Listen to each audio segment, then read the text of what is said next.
Seeing the presence of a quorum and our esteemed colleagues here ready and waiting and anxious to go, and it being that time on the clock, we'll open this meeting of the Board of Selectmen. And as we do at every Board of Selectmen meeting, we open the floor to citizens' concerns. If there's anything that someone would like to speak to that does not appear on our agenda for tonight, please come forward and if you wouldn't mind, just push the button when that little idiot lights up. You're live now.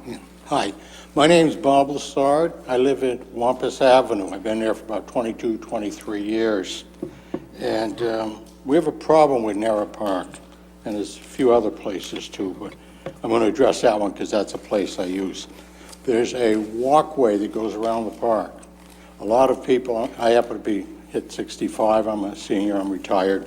I go there for exercise and walk around a few times a day. There are many other seniors that have been doing that. This has gone on for years and years. There are also many people who have physical disabilities, and I don't necessarily mean a wheelchair. They have various neurological issues and all sorts of things. It's a great place for them. It's just wonderful. The problem is it hasn't been getting shoveled. And I say shovel, you want to use the word plowed or whatever. But that pathway, it just hasn't been. Now, and the parking lot's rather dangerous too, because it's only in the last week that they actually plowed it.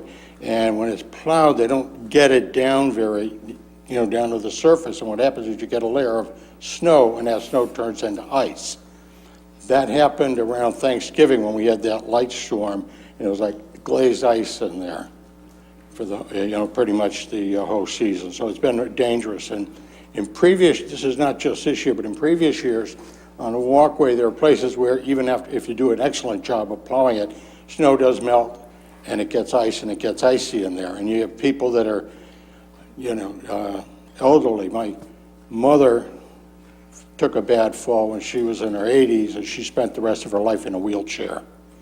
My grandmother took a fall on her own throw rug, and within 2 weeks she was dead. So the point is that when you fall down and you're elderly or you have serious health problems, it's not, it was a joke when I was in high school. I get teased if I fell down. But when you get older people, and a lot of the people you go to some of these parks, it's a very serious issue. And I've heard numbers between 10 and 20,000 is the number of people that fall and slip on ice and actually get killed. Mm-hmm. And the number to get seriously injured or end up in a hospital is probably 500,000. I don't know how accurate those figures are, but they're up there. And if you really think about what that means is, we are probably in more danger from our own black ice and not shoveling our sidewalks than we are from ISIS. I know that sounds shocking, but if you actually do the numbers, it's, if you talk at 10,000 from falls and that, I mean, I worked for insurance companies back a long time ago, and they actually gave out numbers that during the Vietnam War, we lost more people here in America to falls, and that's all kinds of falls, than we did in the war. And I could tell you, my grandmother died from a fall, and a friend of mine, Dan Grover, went to Vietnam, and he stepped on a landmine, and he got killed. And they're both dead, and I miss them. And it's both a tragedy. So I think we have to take all of this stuff seriously. And I think what we really need to do here is to set a priority, because when I talk to people at the rec department, and that I've been told that they do not have any snow moving equipment. And when I called earlier in the year, I called the highway department and said, it's really a mess down there. And you got all these people walking in there and they're sliding. And they said, well, that's not our job. We don't do that. And then I talked with some other seniors at the park a week or two later, and they said, well, they was told that it was the cemetery department was doing it. And then they went over and talked to the cemetery department, and they said, well, the cemetery looks real nice, but you got some old people over here, and a lot of them don't even go to the parking lot anymore. Mm-hmm. And if they don't go, that's a health issue right there. My doctor, since I've been walking in Narra, my health has improved dramatically. So, thank you, Narra. I'm very pro Narra, but the thing is that we really have to do that. And I noticed if I go out your back lot here, In your parking lot, it's all down nice. And you can imagine if you had about this much real slippery snow on that, and then you have people 70 years old walking on that. And the other day, I go to about every day, it's gotten so bad that I don't even walk in there anymore. I just park the car, put this on, and I walk on Quarry Road. I need this so I'm safe from the cars. I don't want to be a statistic like that girl in Fitchburg, but a lot of people don't go that far. So I think being realistic, what you really have to do is have people on your level agree that it should be a priority, and it really has to get done. And if you go out on the web, you can see where they say, well, at the town, it'll say, well, you know, we're going to try to plow it, but we have higher priorities, and, you know, if we get around to it, we'll do it. I mean, you know, could you imagine if I said something like that about taxes? Well, if I want to, you know, if I get around to it, I'll pay you guys, but, you know, then again, maybe I won't. That wouldn't fly. And another thing is that some of you folks are lawyers, so please, no insult. I'm not trying to Don't say anything disparaging about lawyers. No, I'm not.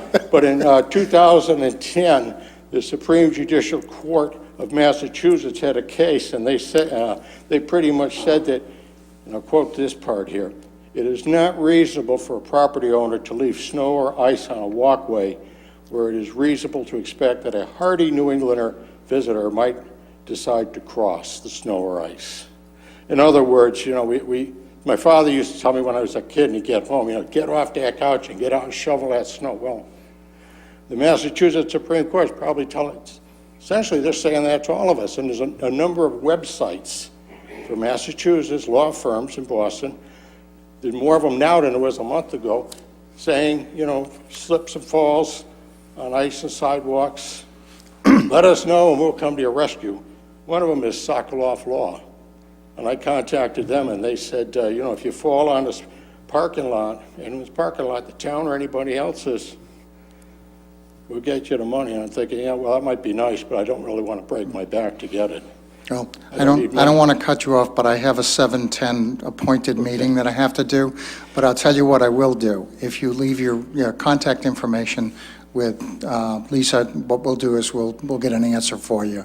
I have an answer. I mean, that's even faster. Been out doing, I'm sorry you feel that it's not getting top priority, but the sidewalks in town, particularly kids who are walking to school, have been our top priority. All our equipment has been on priority.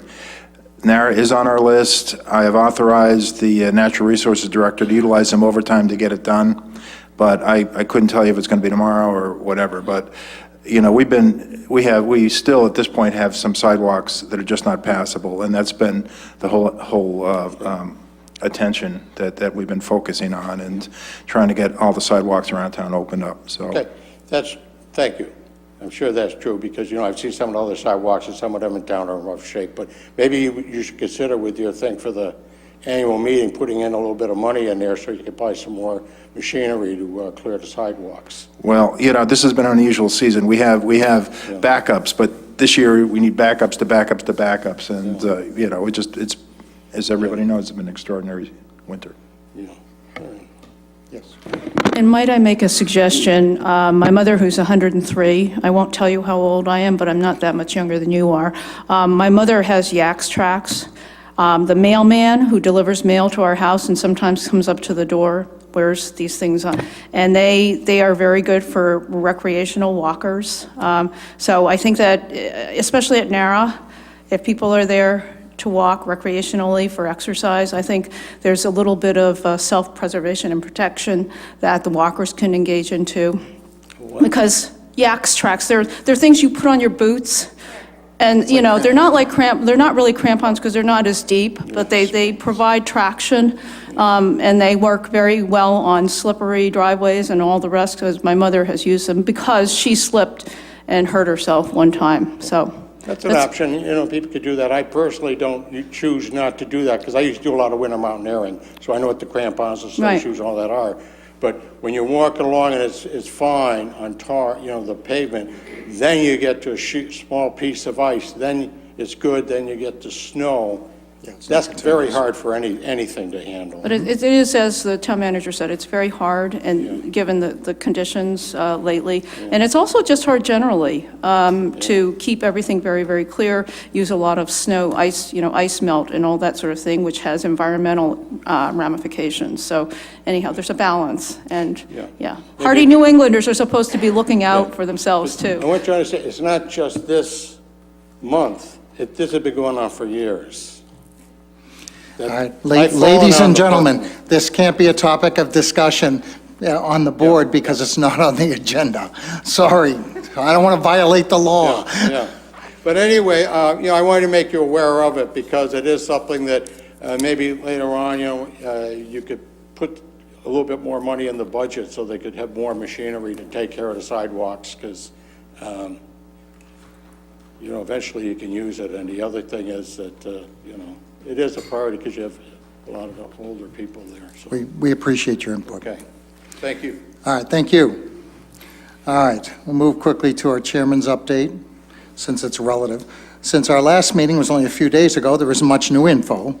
The DPW continues to clean up the streets from our record snows, and since it has been 5 days without a major snowstorm, funny how 3 inches is now a dusting, that will work to reduce snow piles, improve visibility, and clearing sidewalks.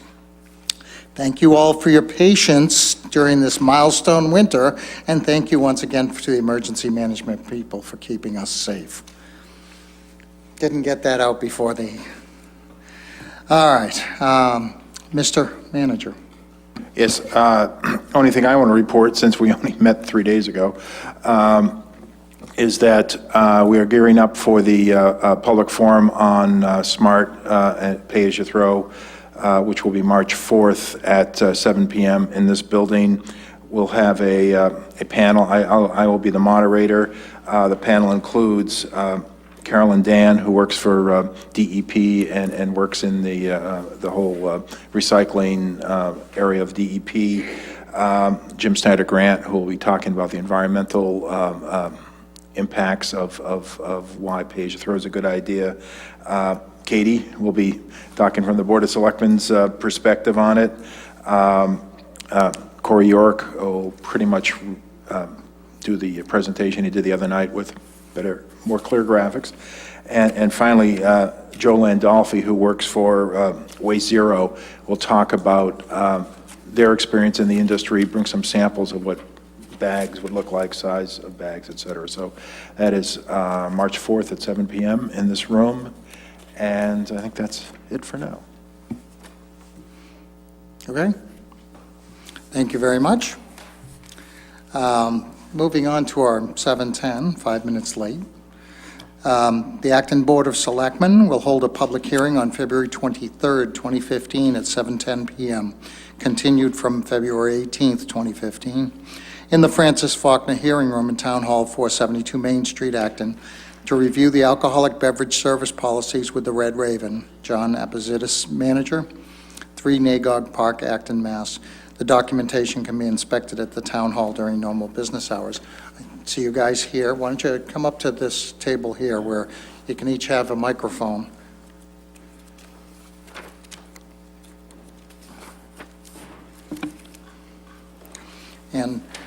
And essentially, the reason why, of course, you got this notice is because the Alcoholic Beverage Commission contacted us. This is for something that occurred now more than a year ago.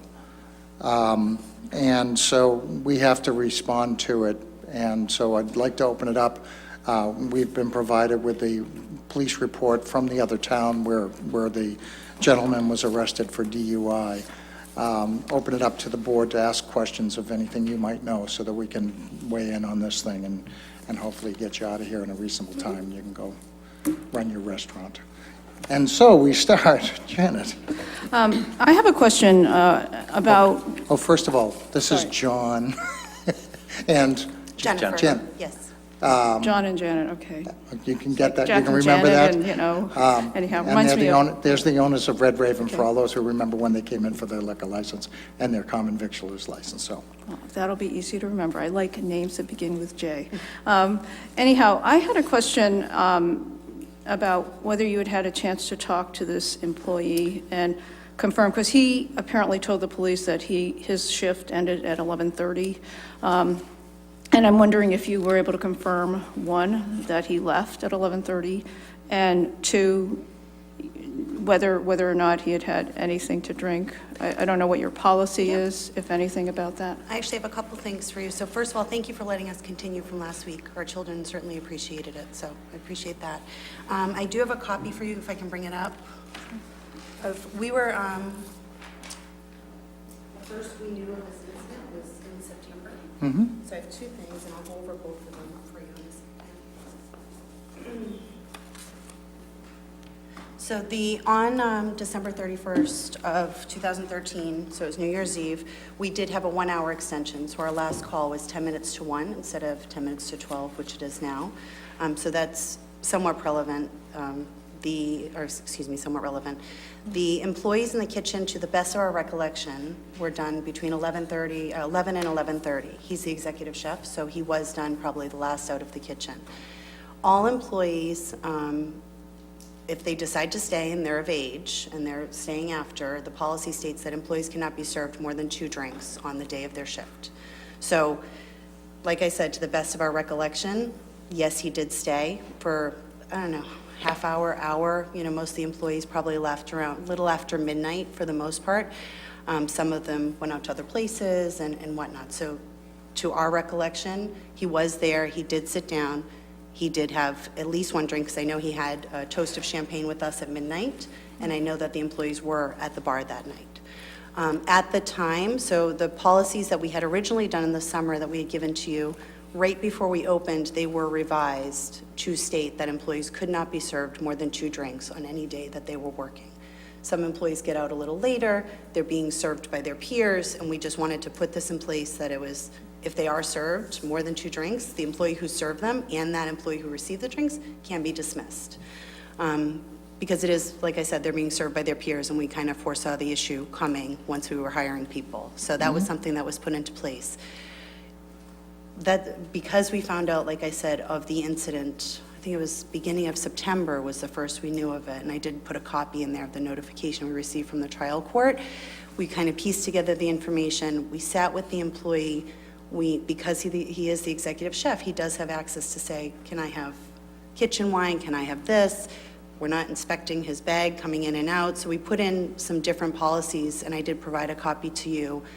He was no longer allowed to drink at the restaurant, a few different things, the best we could do for this employee. There was no disciplinary action, meaning paid leave or unpaid leave at that time, but there were things put into play, restrictions on his access and things like that. We also had several other meetings with other employees, bartenders, et cetera. They were all put on notice that when it comes to alcohol, our tolerance level is 0, and this could not happen again. We're pretty embarrassed to be here right now. I just have one more question, and Sure. then I'll probably, do you happen to know whether the employee, you said he had 1 glass of champagne with you at I did, midnight? because we And had a it's- toast. did he have more, to your knowledge? I forgot. We don't know. You don't know? We don't know. If they're paid if they pay the bar with cash, there's no credit Right. card, but if they pay with cash, there's no transaction history. At that time, we did not have security cameras. We put security cameras in spring that actually record, so we can jump back now to dates and whatnot. And one of the other policies we put into place, because we have bars upstairs and down, John and I try to be all over the building, but we obviously can't be everywhere. So all employees, if they are purchasing a drink from the bar, have to do it through the downstairs bar, because we're mostly on that floor, during dinner service. Okay, and do you know, did you talk with the employee about what he did after he left? I did, but I can't, I don't want to say, because there's no proof of anything beyond what you guys have and But beyond what he's told us. he didn't say one way or the other that he was or he wasn't somewhere else drinking after he left, so you don't know that. Right. What was your policy before at the time of the incident? You said that the policy changed. No, right before we opened, our policies changed, so all employees could not have more than 2 drinks. So that's been the policy since we Okay. opened. But I wanted to provide it because it was different than the one I gave you, in, I think it was spring or summer when we first came in. All of our employees are required to sign the policies. All of our servers are required to be Serve Safe or tip certified. I think I probably have 98%, give or take. I have 3 or 4 that they've been bumped down to a lunch shift here and there because they haven't given me their certification yet. But we're pretty stringent on new hires, and we also monitor, as well, so. Okay, that's And it plus for me. She reissued the policies recently. I did, in the yeah, a few last, months ago. month, and had everybody sign to Again? accept the policies, and. Yeah, so they can't say, I didn't see this, or... Even though we have signed copies We- of we made it- acceptance on file, We yeah. have made it pretty clear. We also had, when was it, when we had the staff meeting, a full staff meeting, where we I think it covered was everything? November, end of November, a year in, we did kind of an audit, just a, No, this last one I'm talking about Oh. was 2 months ago. Yeah. Sometime 2 months ago, we had another full staff meeting where we covered all these issues and like John said, with the bartenders again directly, to, individually. we have a pretty small staff of bartenders, and they are this forefront of, serving any employee who's there to have a drink. So we did go over kind of the zero tolerance of, over-serving their peers. They know it about everybody else, but we worry when they're serving their peers a little bit. I think what was happening is they were putting pressure on each other to, oh, get me a drink, but I think we made it pretty clear that not just one, but both people will be terminated if it should happen ever Okay. again. Well, thank you very much. That's it for me. Franny? How long are your tapes available for? We have, I think it's 5 gigabytes, so it's, We haven't reached it yet, so we're not sure. So it's still, Yeah, you it's still remember running. Day one when you got, okay. Yeah, it's still so- running since we put it in. And, from time to time, when we have questions, we do go and check them. And if, I would suggest backing up if you do reach your limit, somehow saving them somewhere. Because Going back, right. It comes into Right. good use. Yeah. Well, I mean, No, definitely, I mean, it's been- been put to good use so far, so. yeah. Okay. Peter? So he appears to have told the police officer that he had been drinking at the Red Raven, but you hear from the court, when the court disposes of this, apparently the court asked a person charged with OUI where they were drinking last. Yes, And they and notify the that's what business we- establishment as well as the town, I guess, okay? They did, Is that- yep, they yeah, notified us that we were named as the establishment. The employee told us another establishment, so it's one of those things where we just, we can't go back, we can't say, who were you with? They don't remember, I mean, it was so long ago. It was hard for us, because it was 9 months after the incident, to start questioning some of the employees that didn't even work there anymore, that they were hanging out with that night, so it became a little difficult. But yeah, we were notified in September, that's the first we had heard. The employee had not told us about the incident. Do you have an EAP program for employees?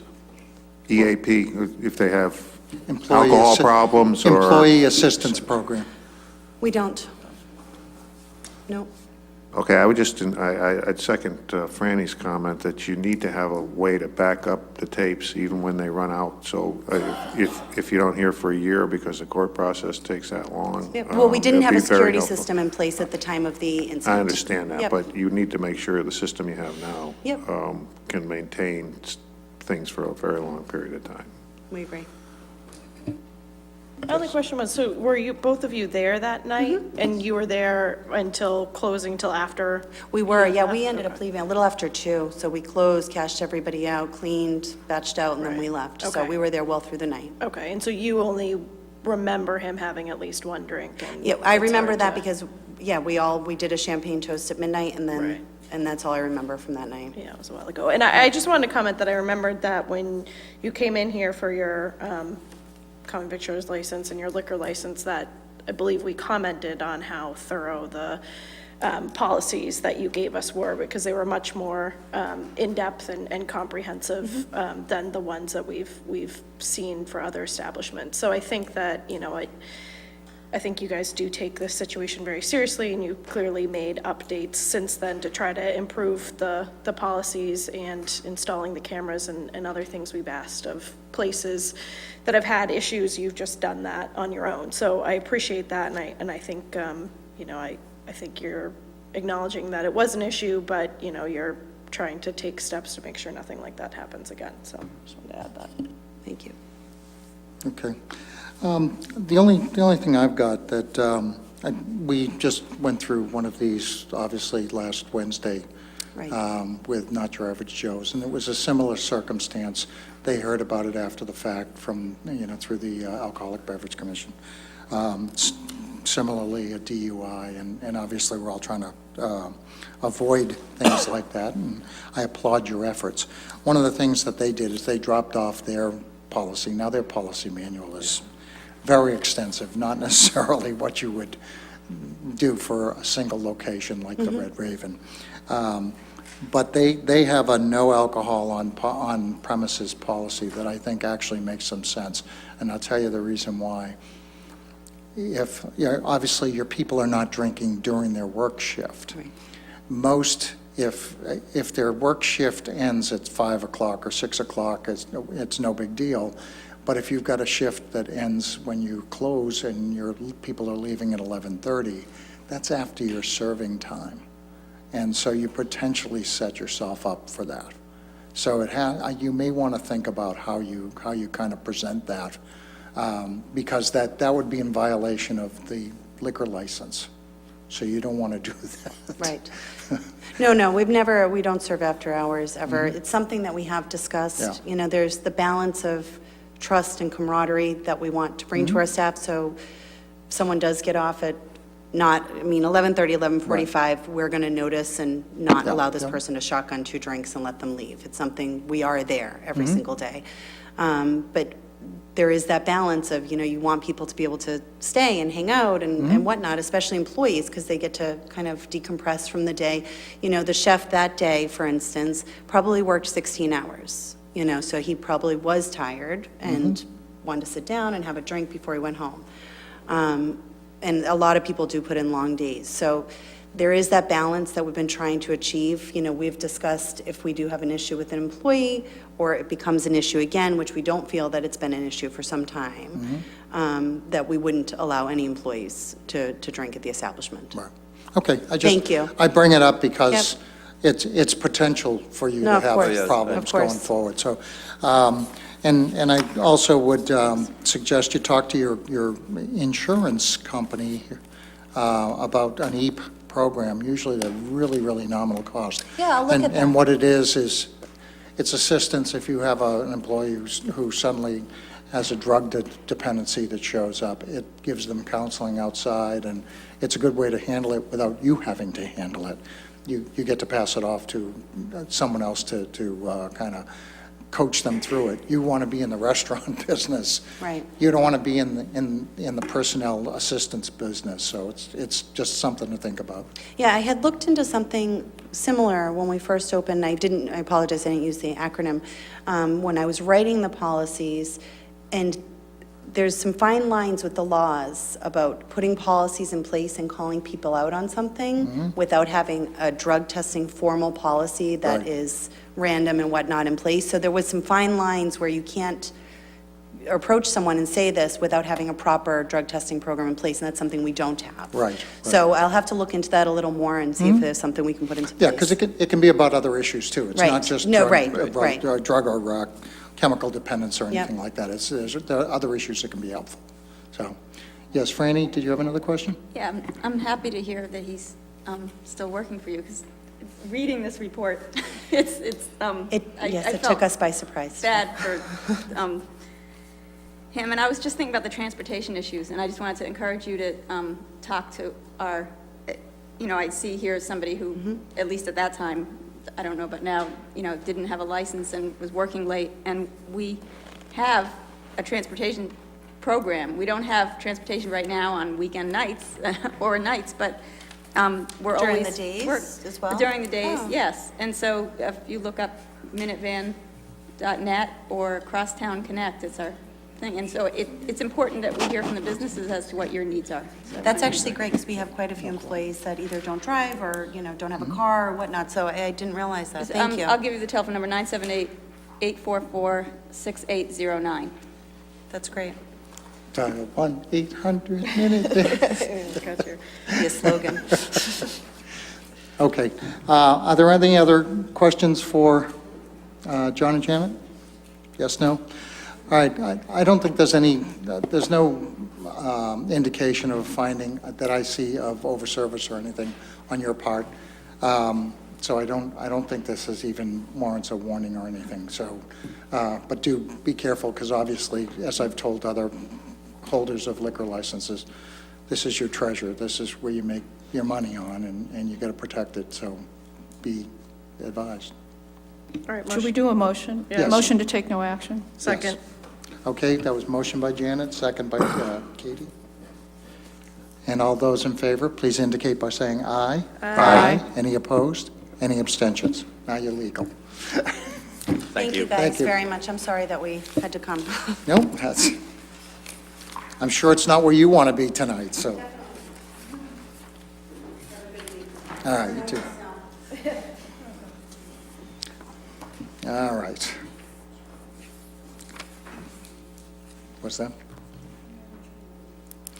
Yes, did we don't have any materials, so we can't really do your review. You know nothing about this? You're reviewed once a year, did you know that? We had submitted everything to Mary Ann. Mary Ann was submitting it to town council. And they were going to summarize it and have it back, and apparently, yeah. We didn't get it in the packet last year because we all had to see it at the same time. Well, it's open meeting law. If you have, you'll have deliberation via Right. packet, which would So- be bad. That was the problem. I mean, it was I know, it's a I know. crazy system, so we had to. And it see for the continues to first be a time, crazy yeah. system. So I'm going to suggest that we move this to the 9th, so that basically he can actually have a chance to see what was written. And, Mary Ann had a family medical issue this afternoon, so I don't know where anything Yeah. relates to this. But. it's all right. It won't reflect in your review. All right. Well, that's good. That's good.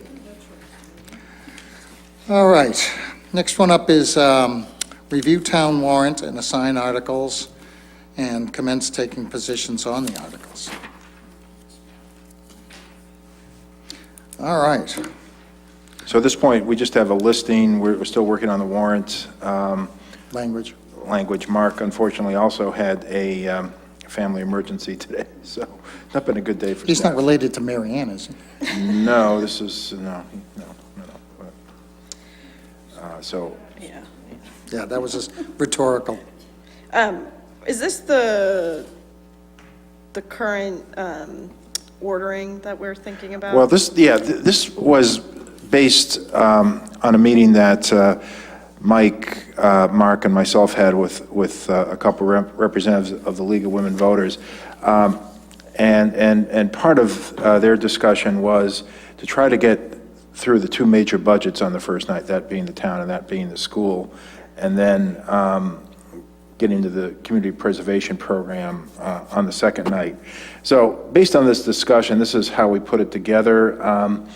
And in looking it over today, one of at least my recommendations and observations would be that number 6, the local options meals tax, be before the operational budgets, because if the budgets pass and then the meals tax doesn't, then it gets a little messy. Right, yeah, that was my big thing looking at this. I think the rest of it looks fine, but it really, to me, and I know the league actually feels a bit differently about this, or some of them have told me they do, but I don't know how you would vote on the operating budget without having voted on the local options meals tax, because we need to have, we would have to Yeah, since we're revote. leaning into that funding. Right, so, and we've got to have a plan B for what to do if it doesn't pass, so. So is everyone in agreement that 6 should be the new 4? Yes, Freeman. I was wondering if since the community preservation program is sort of like part of the budget, I wondered if it should be before 23 and 24. Although maybe there was a good reason to put 23 and 24, which is senior tax relief and pay-as-you-throw. I don't really think it matters. My sense was that CPC liked and wanted to be on the second night, and they probably would like to be first up and Okay. get over with. I mean, I don't have a real problem with that suggestion. Oh, you mean, problem with the suggestion, or? Your Oh, suggestion. I my don't have a problem with your okay. suggestion. I don't have a strong feeling, but I just know that last year we moved CPC earlier because it was sort of like budget. It's a big spending. Well, it isn't out of the operational budget, yes, yes. which is the reason why, I mean, that's But that actually was the reason directed. given for why it was moved last year, but maybe it doesn't matter. I don't have a strong feeling. Okay.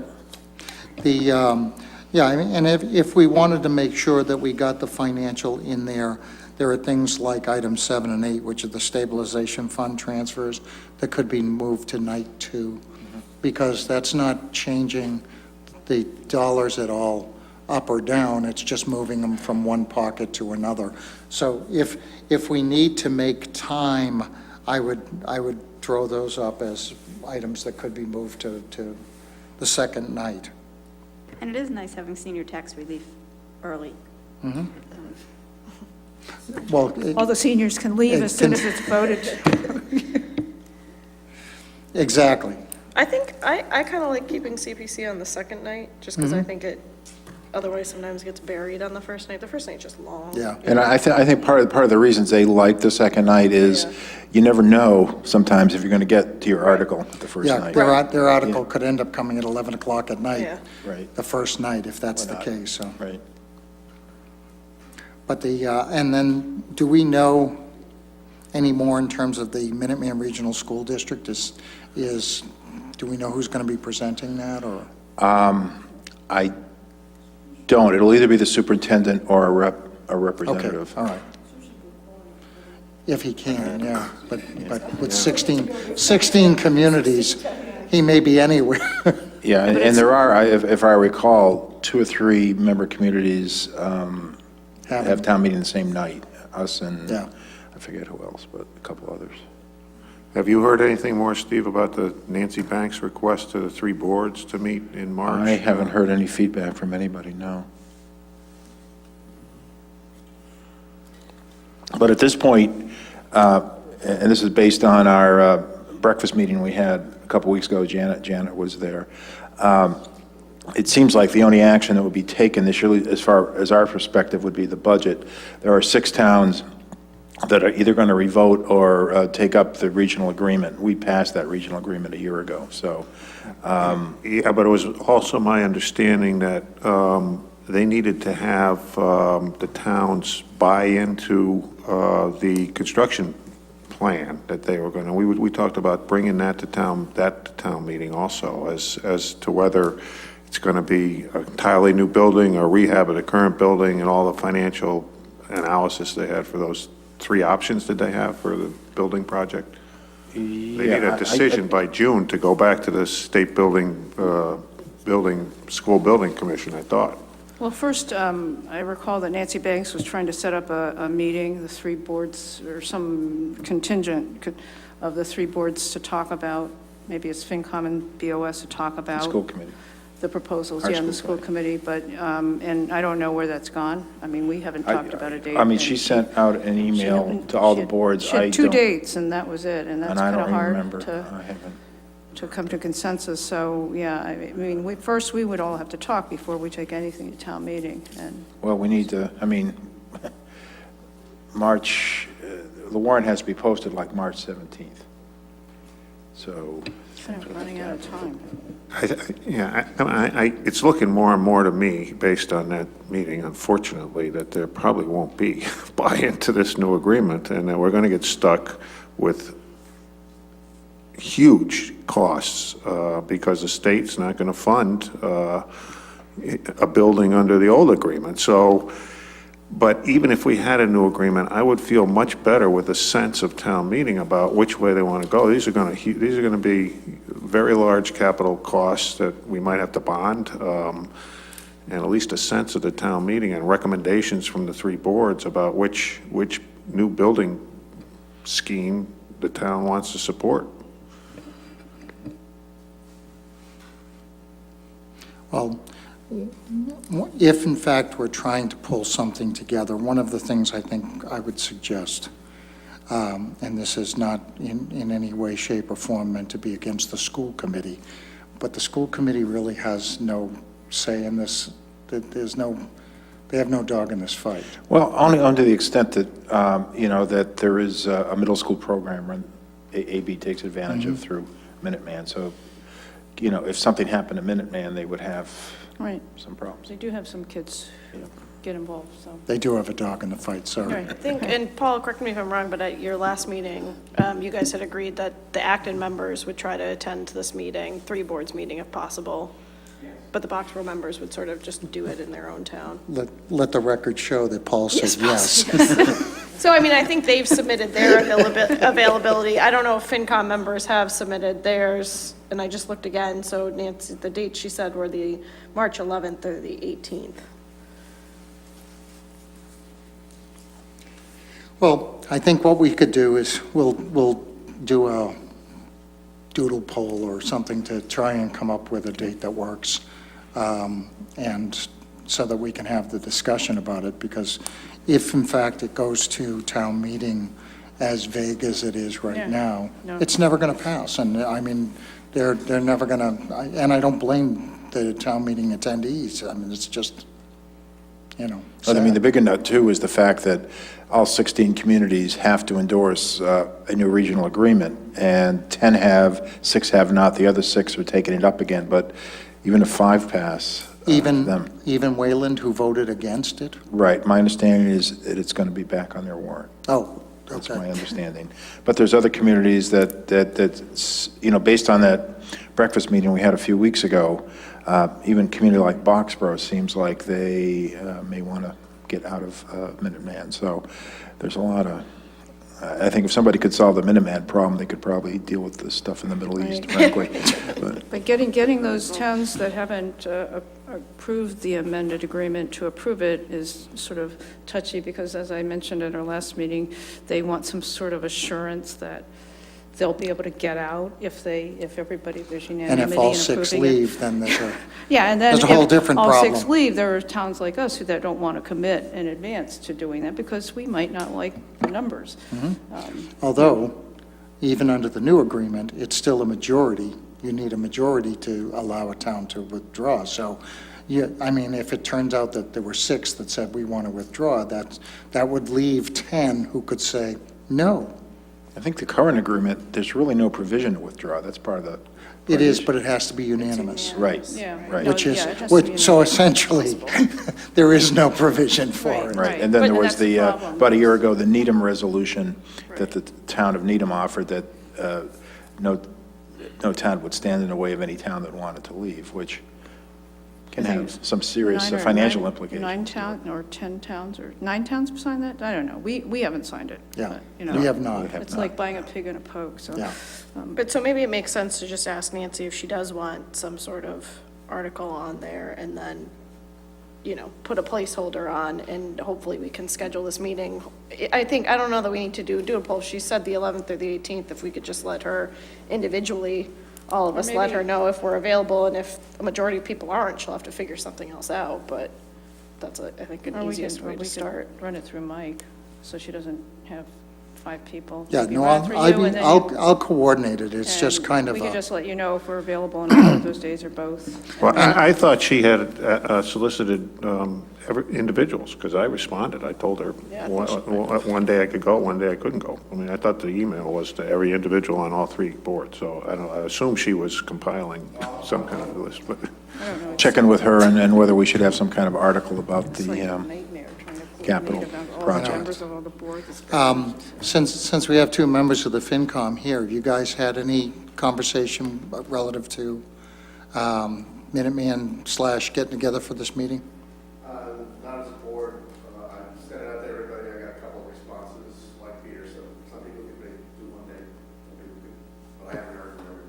Okay, let the record reflect the answer's no.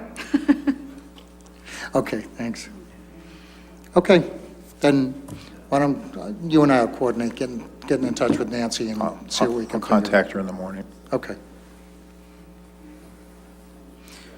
Okay, I just have a couple of questions about other items here. What is it- the Harris Street land swap? I don't know if you could talk about that publicly. There's some negotiation going on with the state to transfer some Acton land to the state and get Harris Street back? Right. In order to acquire Harris Street, there are kind of three parts. Two are to repurpose old warrant articles that total 190-something thousand together. The other piece, which is worth about 50, now, I think we got an appraisal on the Harris Street property about $240,000. So we also got an appraisal on a piece of town-owned land kind of adjacent to the golf course that, in essence, is worth about $50,000, and we would do a land swap with Fisheries and Wildlife in exchanges. That's what the proposal is. yeah, it's actually adjacent to or contiguous with current state property that's there, and it's landlocked. We can't get to it. So Okay. it kind of seemed like a sweetheart It's deal. unbuildable. And what's the Maple Street acquisition? Maple Street. That's the That's Richards Gordon property. Richards, okay. Oh, okay, yeah, okay, should have recognized the name, okay, thank you. And then I have another question, is the item 11, the use of funds to reduce the tax rate. I know that's the assessment issue. Should that come around the resolution on senior tax relief, or, I would probably want to put it towards the end of all the financial articles. I'm sorry? Put it towards the end of all the financial articles, Okay. I would think. So we could move that.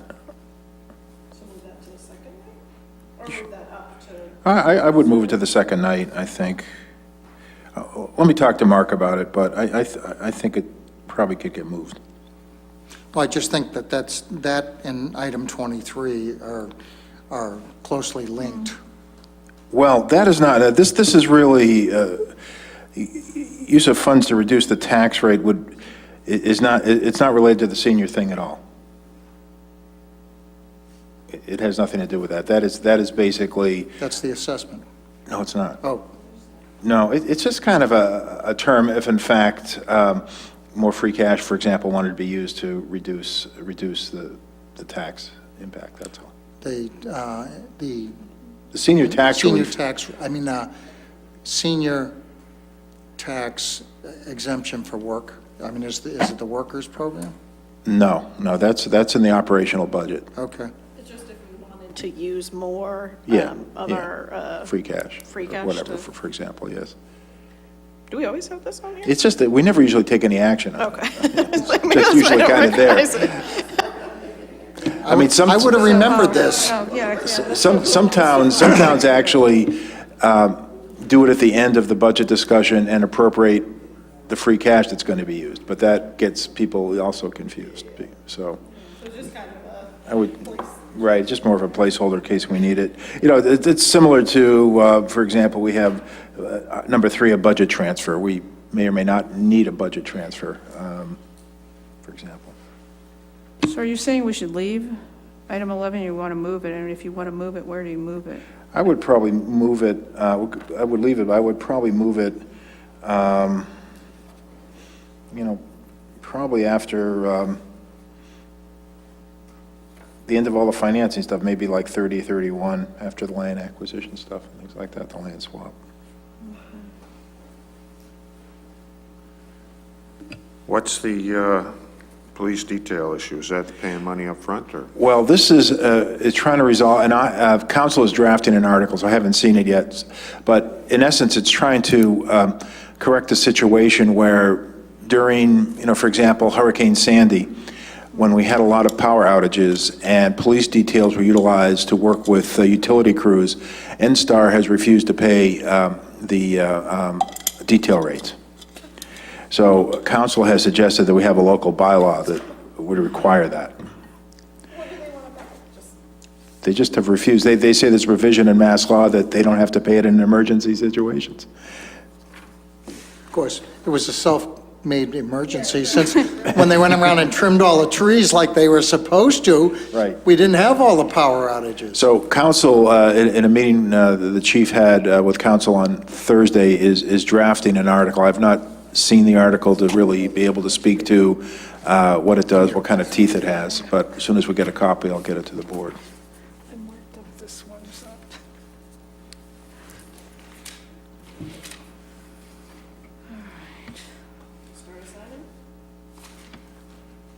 Okay. Any other questions on order? Yes, Franny? If we close the enterprise fund for the Council on Aging van, and then we vote against establishing a transportation enterprise fund, then what do we do? Nothing. We're out of the transportation business. Okay. She won't sleep now. But there are no funds in the COA van fund. We appropriated the remaining balance this current fiscal year. So Yeah, there's nothing. typically, we had $50,000 a year that we used as town funds to support the COA van. Now, with the transportation network that we have, basically, you don't need that anymore. You fund the transportation trust, so. So are we going to put that, are we just assuming that what we're putting into transportation replaces that? What we put into Council on Aging van transportation? Correct. Okay.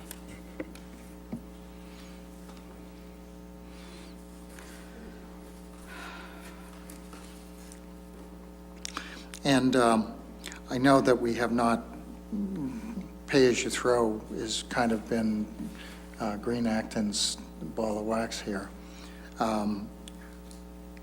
Are we looking at that as like a non-binding referendum? That's the way I'm viewing it, because the selectmen are the ones who have the authority to set rates for the transfer station. So this is more of a sense of town meeting, and the board would take that under advisement. Okay.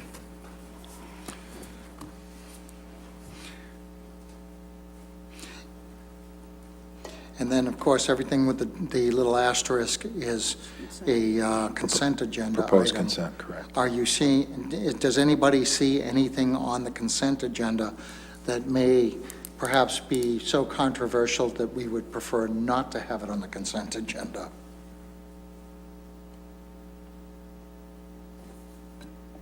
And most of these have historically been on the consent agenda. What is the resolution on senior tax relief? That's not, to increase the funds in the overlay account, that's just part of the operating budget, right? Well, it is part of the overlay. This came out of the Senior Tax Relief Committee. I've not seen a resolution yet. We put 200,000 extra money in overlay in the FY16 budget for So this. that's not this, so. I think this would provide the detail of how that happens, is my sense. And I think, Wow, you I know, haven't seen it either, yeah. but I think they're kind of mimicking what Sudbury did. Kind of the language. To guide the assessors on how they want to administer this Right, well, what it $200,000? is Clause 18, it has, the selectmen, or excuse me, the Board of Assessors have a lot of discretion when it comes to Clause 18. So it's, I think, more of a, kind of giving the Board of Assessors some direction as to this is the intent of Okay, it town is meeting. just a resolution, but Yeah. yeah, I don't think you can override the assessor's statutory discretion to give abatements in their discretion. Right. So, okay. wondering just then on the language, so we have resolution on senior tax. Obviously, this isn't how everything's going to appear in the warrant, but I think it should also say resolution for pay-as-you-throw smart, just so that it's very clear, because I think there's a lot of people out there that don't think it's a non-binding resolution. Right.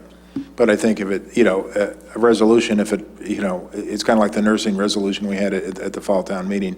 You get a very strong sense of town, and then, the policymakers, such as yourself, would. But I just mean to make the language consistent and clear, so Right. people going in know, okay, this is a resolution, it's not a. Correct. Mr. Manager, I have a question. Do you know when we'll have a draft warrant to refer to? Because I know, As I said, Mr. Hall had a family emergency today, Right, so so hopefully I do you- will have a but do better you- sense of that tomorrow. I mean, would we have time for another meeting at which we could vote our recommendations and still make the, whatever the print deadline is? March 9th would Okay. be kind of our drop dead date. Okay, because I just said it's really hard for us just No, I reading the understand that. titles to even know what they're about with some of Right. them. Some of them are probably innocuous, but I'm not sure that we should just vote to recommend, even if it's a consent agenda item, without actually seeing the language in front of us. Okay, that's fine, as long as we have enough time to do that. No, we won't have much. Right. And essentially, that's going to be more just putting names so that when the warrant comes out, it'll say, if you have any questions, then contact this person on the Board of Selectmen, this person in the FinCom, because you obviously couldn't have assigned anybody because you haven't seen it.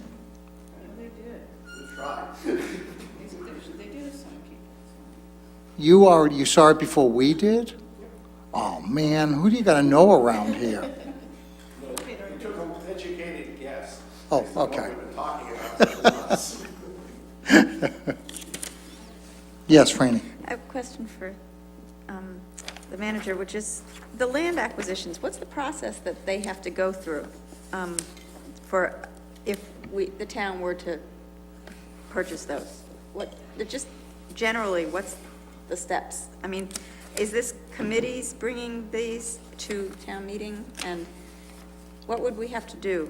I mean, if this passes, there's money involved, so. Right. When would that happen, and how would that get voted? It would have to in? happen at this town meeting. So it would have a price on it, and where would that money come from compared to this budget? Probably free cash. Okay. And would any of it be bonded or things like that, or? I don't, well, I mean, we haven't gotten an appraisal on either parcel yet, so it's hard to answer that question. And I would, and I kind of view these as placeholders at this point, particularly the Magoon property. The chair of the Open Space Committee just talked to me about it like a week and a half ago. I've engaged an appraiser, but I'm not sure, appraisals do take 4 to 6 weeks, so that just might not be ready in time. Should be getting. If you could even see under the snow. Right. We should be getting the Richards property in the next week or two, I would suspect. No, this is, you may be selected for an article that doesn't ever appear, you know?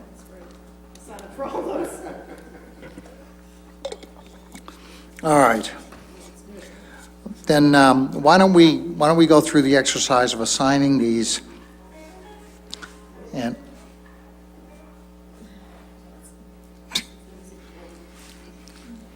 I thought Roland was boogieing. I thought he has his own entry music. Yeah, I know, I got that now. All right. So what we usually try to do, for all those who have not gone through this exercise before, try to assign articles so that it's reasonably split up. Everyone has some responsibilities. Things like the consent agenda items probably will not require a lot of management, but you still need to be prepared if questions come up at town meeting, so that if you're the assigned selectman, then you have to be able to get up and respond to whatever the questions are, or pass the question off to somebody who is appropriate. But the town moderator the moderator is going to be turning to whoever's on that sheet, saying, if it says Janet, he's going to turn to Janet to say, what's your input on this? So as we go through and assign these to people, you may have ones that are assigned that don't show, because some of these are still placeholder, so therefore they may not make it to the final, but we'll try and balance it as best we can. So typically the chair takes the town operating budget, which is item 4. So, and capital, which is item 9. Thank you. And as we said, the adopt a local option meals tax probably should come before. It should probably be the new 4, if you will, and bump those down to 5 and 6. Janet had kind of indicated that she'd be interested in that one. Mostly because I got a request from League of Women Voters to present on it, and I thought, well, I'd better learn about it before I present, so. Does anyone have a problem with that? No? All right, let's put down Janet for the local option meals tax. I'm leaving the ones that are basically walkover ones, things like the choose town officers, hear and accept reports, budget transfers. So I can do pay-as-you-throw if I'm doing pay-as-you-throw for the, Okay, you know, other stuff. Katie, down as pay-as-you-throw, Yeah, and then I usually do You the get the AB schools, thing, too. yeah, and it's just a Yeah. statement, so that's fine. and the AB schools. And I'll be the contact for Minuteman. I don't expect to present, but I assume Okay. that, because I think Yeah, I did because that last you've year. been connected to them as well, right? Okay, so we got Janet there.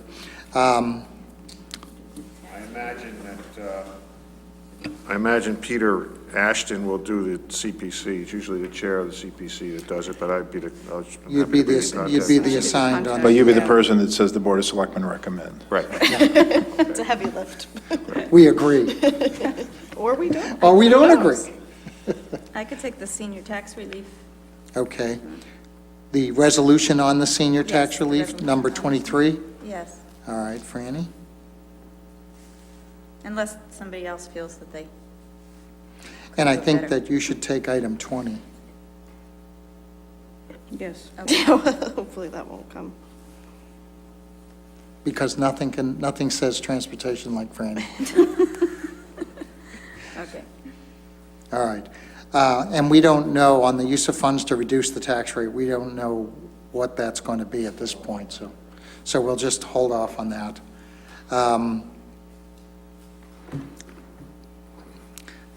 The stabilization fund transfers. I'll take them. Both of them? Yeah, might as well. All right. What If we're doing consent? some of the consent, yeah, I can do I'll do the nursing, closing the nursing, because Closing nursing, give me a number. 12 12, thank you. hopefully won't come up. Right, I'll take an easy one. I'll take 19. 19. I was going to do that because I'm the think, yeah, Janet's liaison. the with Oh, Yes, the yes, cultural then council. you better. All right, Janet on 19. You have 20, so. Which one? 13. Don't Okay, you? I'll take 13. Yeah, that makes sense, Franny. Yeah. Okay. I think I did septic sewer last year, so I can do Oh, it well, again. you got Come on, that. 'cause nothing happens, and I just use the same You're feeling presentation flush? from last year.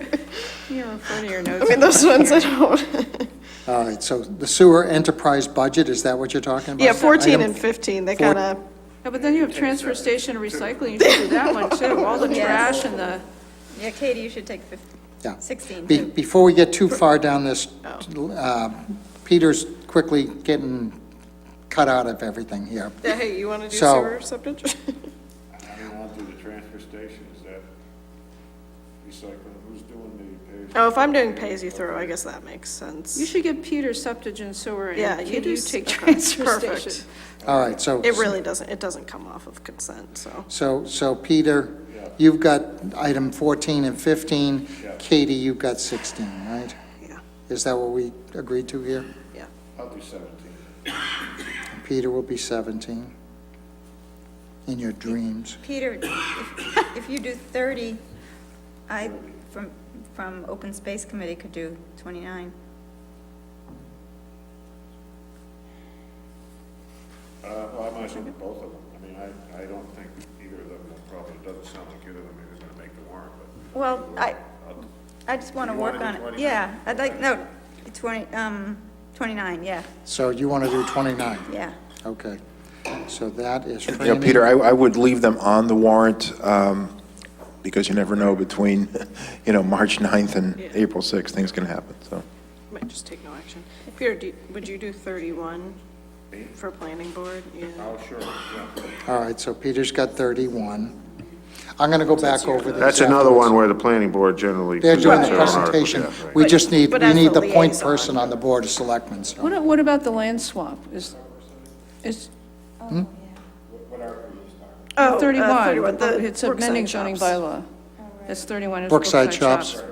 He should be the contact because he's the planning board liaison, but what about 28? Well, Is that something 26, that- 27, and 28, because they're all kind of, Oh, yeah. it's all Yeah. kind of combined. Yeah, on cemetery. well, We talk about those, but I don't, this being my first year, I'm not anxious to take too much, so I let somebody else Do you want to measure do what it, I Peter? take. 'Cause you Yeah, haven't had like a I'm big fine. presentation Sure. yet. why doesn't Peter do those? Yeah. So, yeah. Yeah, I'll do the outside police details too, that's on the. 32. Okay. Okay, the outside police details is which Right now, one? consent. 32. 32. Okay, so that's Peter. Now I feel bad that I said something. Peter's got everything now. Yeah, but most of his are consent or just, Well, can we have some middle-of-the-road stuff here? Oh, I'll take the kennel license fee structure, how about that? okay. All right, Franny, Do what now? she's taking 33. We're fighting over the consent agenda items. Amend kennel licenses fee structure. And Franny, are you sidewalk, you liaison to sidewalk? I'm not, No, Peter's. But Don't I talk could to do me. that, I could accept those if you want. I mean, work on those. Well, again, see, these are not, They shouldn't. especially consent These are items. consent. Consent Basically, items you have to- generally don't require a lot. Yeah, It's not like one- you're going to have to do a big Yeah, presentation you might have one slide, just in case. in your pocket if you need it, Right, you know? I usually, I go to the sidewalk committee meeting, so I might as well Okay. take that. All right, so Peter's going to also take sidewalks. 35. 35. 34, Braybrook Road Extension. I'll do that. Janet? Okay. I know where the street is, it's Yeah. where I live. Okay, the Highway Reimbursement Program, Chapter 90, I'm not sure what that is. I think I did that last year. Yeah. To accept and spend without appropriate. I Okay. did that one last year. I can do it again. Ministerial. All right, Katie Green got Again, it. it never came up. Two are just pretty standard performance. They're just whatever. Basically authorizing. Wait a us minute, to 1, accept 2, them. 3, 4, 5, 6. Oh, damn. There's only 5 board members. Just go down the line. Or might as well Okay, just and assign Franny's one to doing the everybody. license fee, the kennel thing, is that? Yeah. Yes. Okay. If I'm doing resolution on senior tax relief, how does that differ from elderly tax relief? That's just accepting the money from. T2 is just accepting the state law that allows us to give further exemptions. But why don't we put you on that as well? Because it won't come up. For the sake of consistency, yes. All right, so Franny got 42. All right. I'll take 41 and Did you assign 37. chapter 30, did you assign 36? Yeah, I Yeah, took Katie. that one. Okay. And I just took 37 and 41. Why don't you take all the ones in between? I'll take all the rest. I mean, it doesn't, these are, Doesn't matter. these are ice cream. Just watch, somebody will pull them off. Had it happened on me with the senior tax relief one year, so. Okay, but we still need the self-funding programs or the revolving I'll do funds. Janet, on 18. What number is that? 18. And rescind borrowing authorization, 1 of 2 and 2 of 2. That is, What is that? that's, we have, when we authorize bonds for X number of dollars and we don't use it all, it's basically, we I'll do want it. to rescind that. Let's just be done with this. It's Janet, torture. Janet? Okay. You got Janet and Janet on those. No, we've got the top.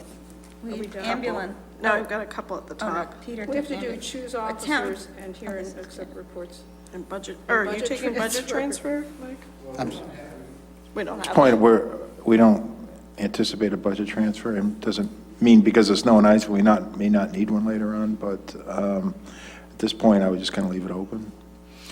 I'll take budget transfer Okay. just in case we Yeah, have to just in case we for, need a name. yeah. Somebody And just then, throw it in. And I think since Franny's new, she should hear and accept reports. You shouldn't choose town officers. That's easy. That's us. Yeah, who wants to choose town officers? No, We no. choose ourselves except for you? Well, also keep in mind that there are certain trusts that get appointed at town meeting, you know, like Yeah, like the to the White Fund. White Fund and all that stuff, right, exactly. But usually, none of these are problematic. This is more the mechanics of Robert's rules and the town meeting law. I'll choose town officers, so, since I won't be one of them. The only thing that, the use of funds to reduce the tax rate is the only one we don't have anything assigned, because we don't have any clue what that is just yet, so. Okay, so now I'm going to go down the list to see if there's any disagreement, and you can pay attention on your list. Just make sure we're on the same page. Okay, so item 1, Mike Gowing. Item 2, Franny Osmond. Item 3, Mike Gowing. The new item 4, which is item 6, is Janet.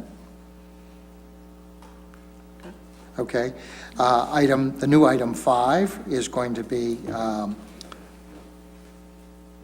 Mike Gowing, and the new item 6 is Katie Green. All right, item 7 and 8 and 9 are all Mike Gowing. Item 10 is Janet.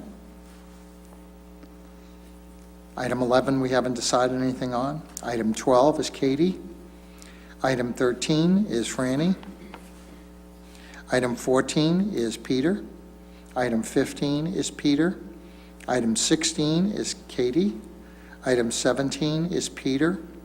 Item 18 is Janet. 19 is Janet. 20 is Franny. 21 and 22 are Janet.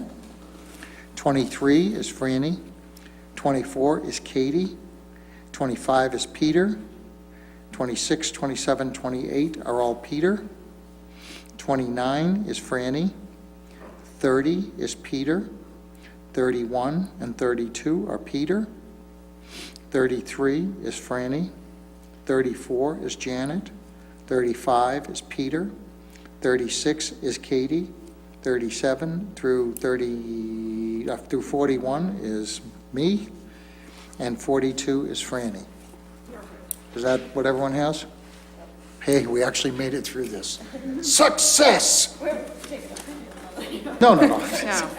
Well, it's hard for us to take opinions when we don't know what they are. Sounds like a great title. I really like the titles of all these, yeah. Yeah. Okay. And I hate this night 2 and beyond. Whose idea was that? Whose language was that? Infinity and beyond. Sounds like something Mark would do. That definitely sounds like a Mark Hall. Okay. We can't obviously take positions on any of this stuff until we start to see Right. language. So on the 9th, we'll have a draft warrant. Also, because it relates to number 4, you do have in your packet a list of how we would propose to cut the budget if we have to absorb the whole $611,000 from Minuteman. That's Minuteman retirement, not, Middlesex, excuse me, sorry. Okay, 'cause Middlesex retirement. I don't know if the board wants to talk a little about this now or wait till the 9th when we maybe know a little more about Middlesex. Just as a refresher, when we first realized we had a Middlesex problem, we asked all the town departments to give us a list of what they would cut if they had to absorb a 1.5% cut. We went through the list and did not take all the cuts, took some of them, and also cut the painting of Town Hall at $150,000. And it turns out that through the Lowell Regional Transit Authority, that they are going to be able to redirect some MBTA funds to put towards the fixed shuttle, and that's worth about $60,000. So when we were, the real big nut is really the painting of Town Hall. One possibility or two possibilities. One would be to defer it to a future year, FY17, for example, or utilize some discretionary funds that the town has, that the selectmen have through the Concord Muse project, where $150,000 was negotiated as selectmen's discretion. So a couple things the board could think about, and maybe we can talk about that more on March 9th. Do we want to discuss, I mean, we might as well because we have the information.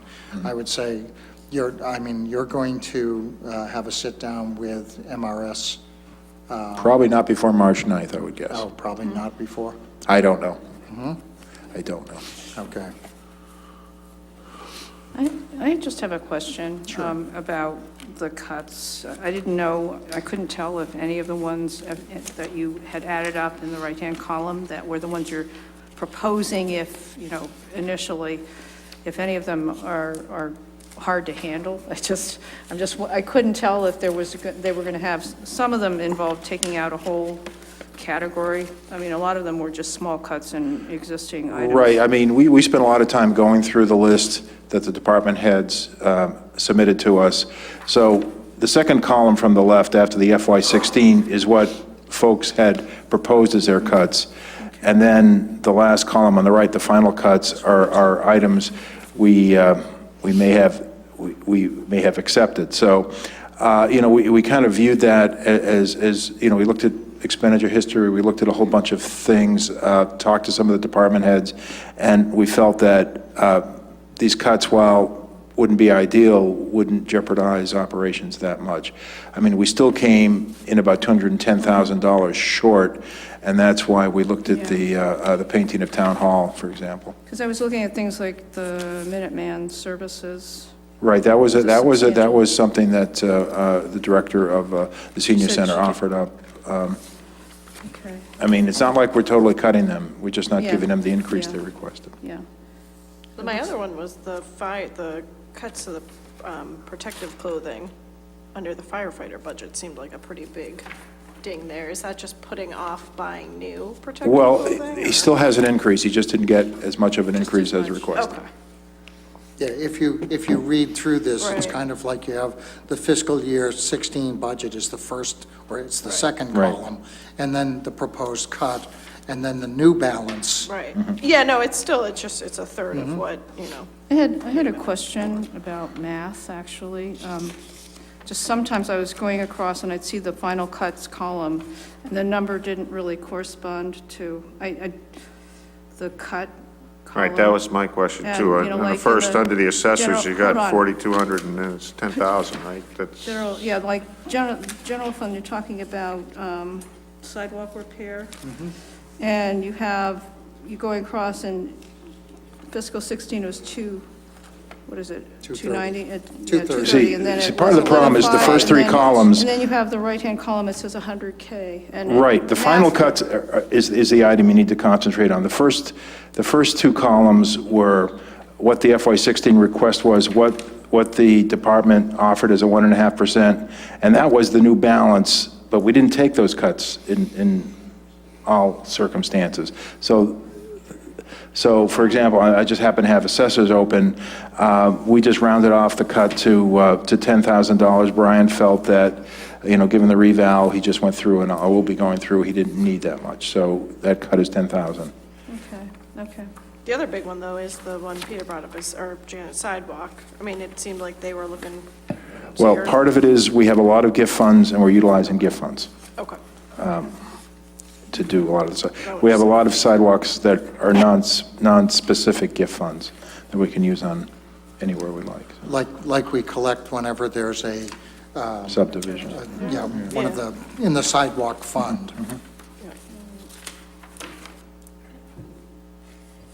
Mike, I think Franny has a- Yes, Franny? Can you explain the history of these cuts? Because I was following it when we were cutting a week or two ago after the ALG meeting, and we decided to cut, and the school committee was looking for cuts, Okay. and then these cuts came. Can you clarify the history that led up to this particular cut? Because I just... I'm not sure I'm following your question. You're asking why? It's what he was talking about earlier. Right but- now, did you Because, just add additional cuts? We have been trying to resolve the Middlesex retirement situation.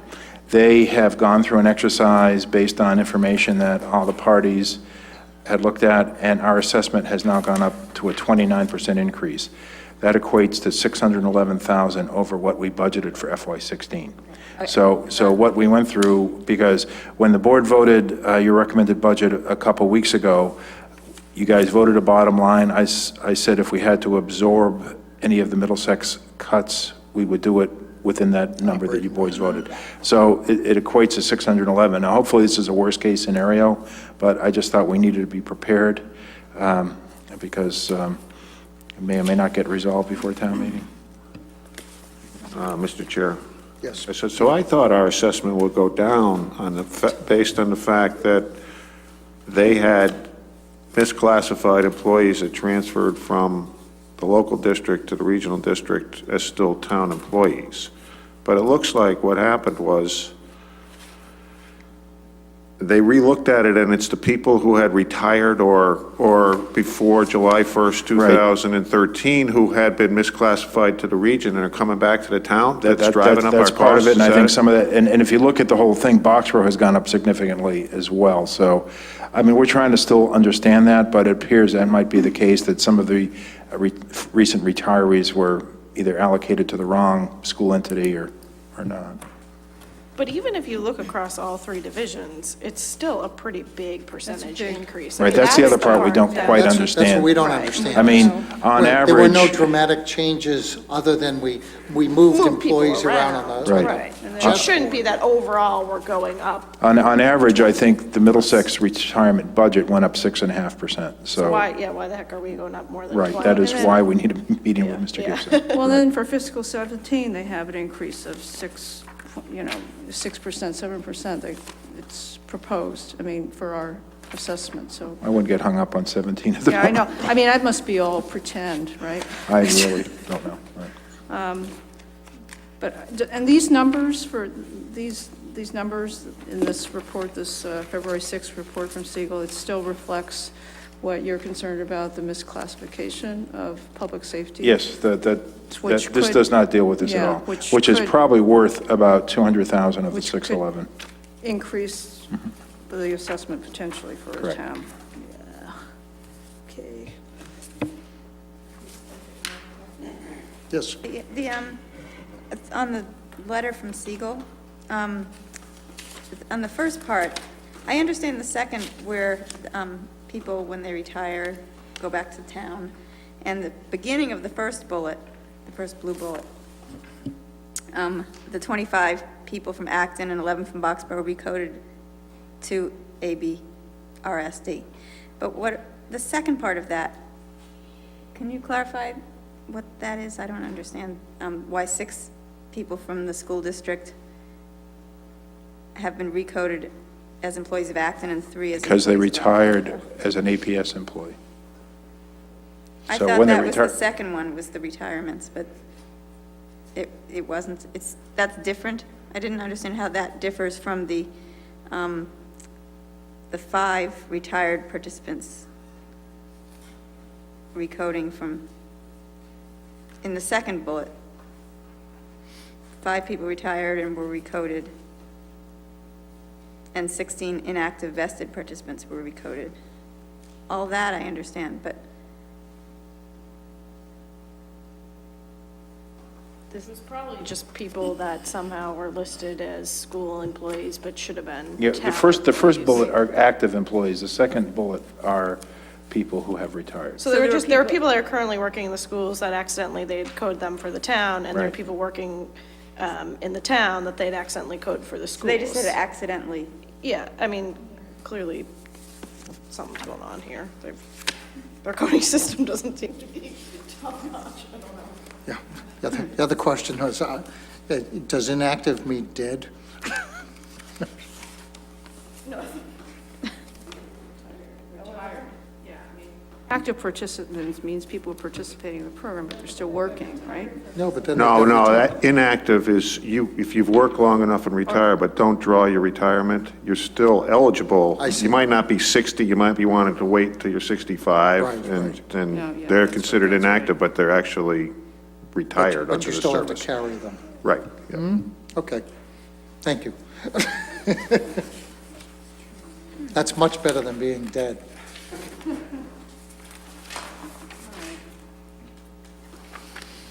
Okay, good luck. I don't know what else to say. You haven't dealt with them before. And what wisdom does the FinCom have?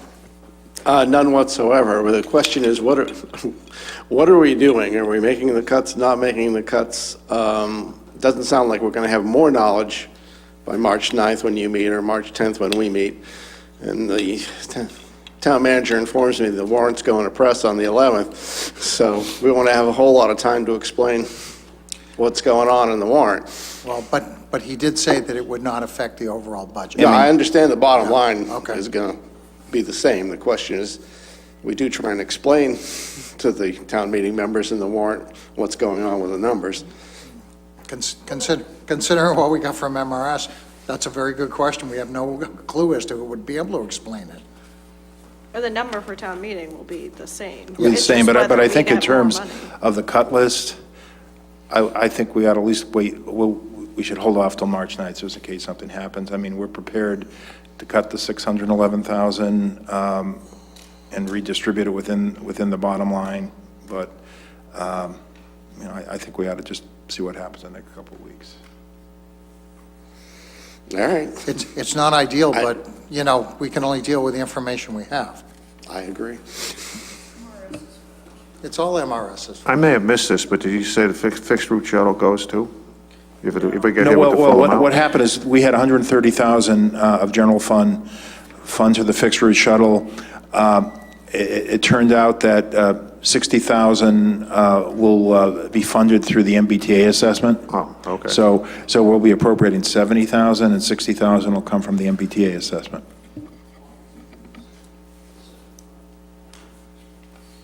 Okay, well, you don't need any vote or anything. This is just informational purposes. At this point, I mean, I think, as I said, March 9th, we really Yeah, yep, need to kind of say, okay, this is our game plan.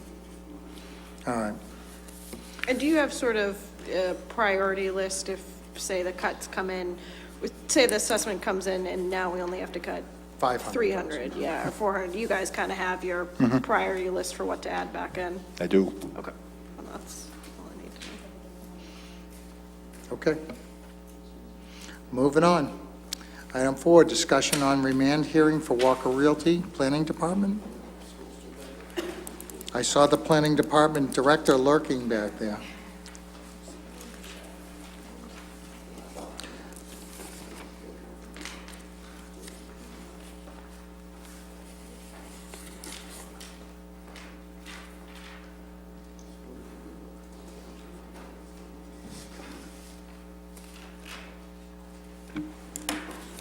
Okay.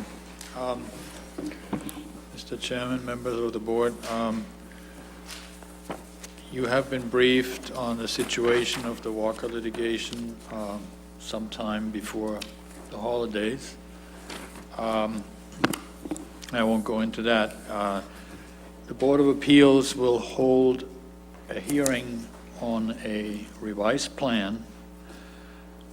You might recall that the court's decision is not a final decision, it's a remand to the board, so the Board of Appeals will have a hearing on that remand and on the plan that Walker and Next Generation submitted.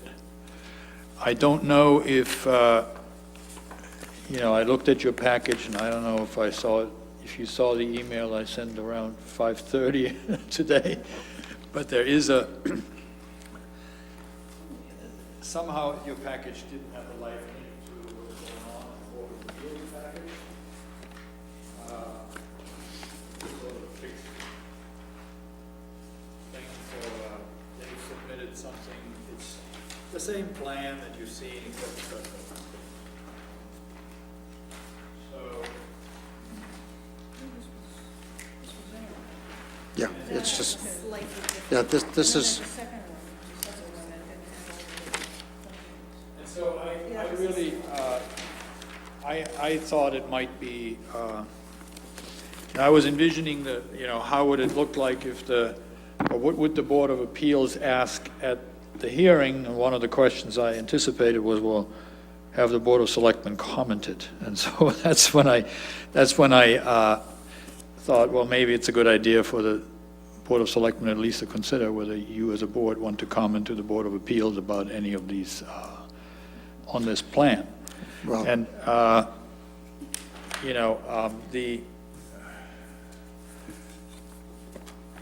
the concerns originally expressed in the Board of Appeals decision dealt with traffic, they dealt with neighborhood impact, they dealt with, the gateway to the historic district and those kinds of things. And the judge,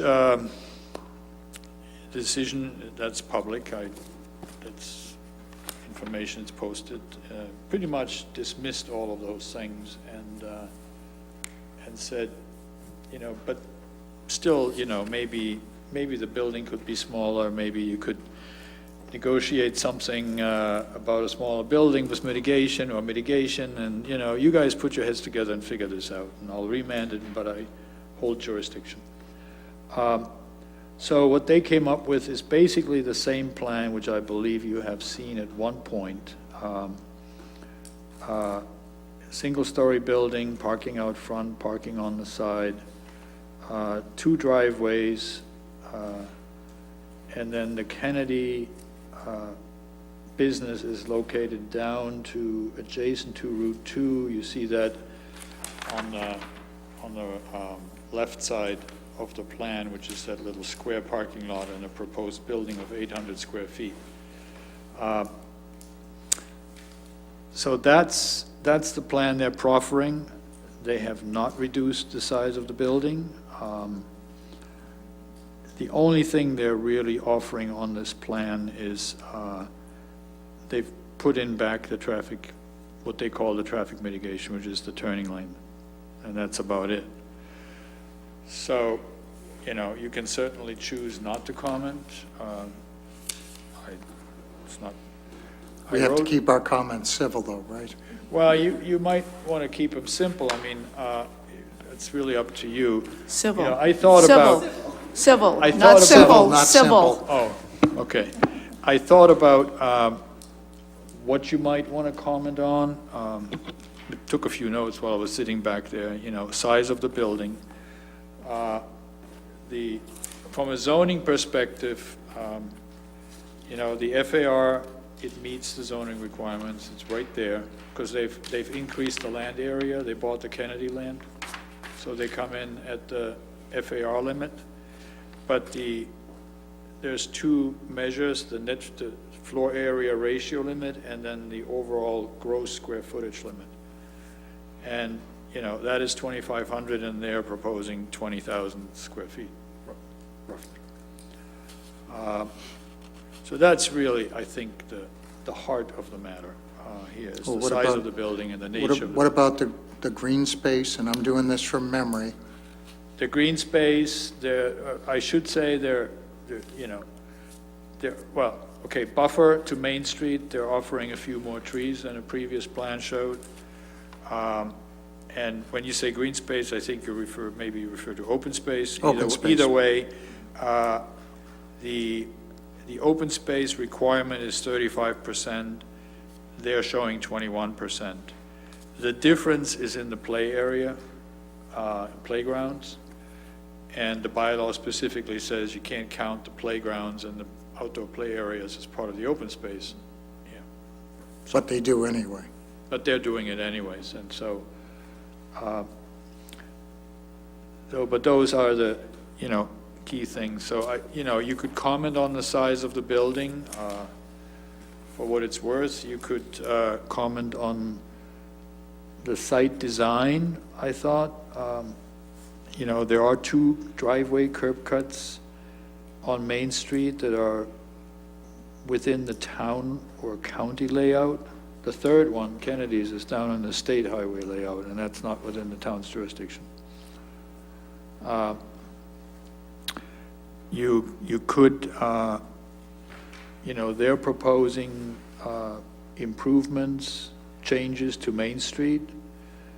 I think it might be reasonable to suggest to the Board of Appeals that if they were to approve anything like that, the plans and the plans for any changes in Main Street should perhaps be reviewed by a traffic engineer that's hired by the town with, the cost being carried by Walker.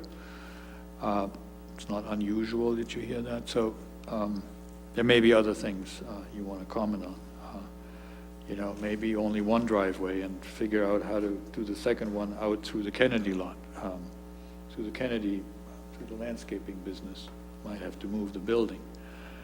But it's really comments on what's before the board, what's going to be before the ZBA on Monday night, next week.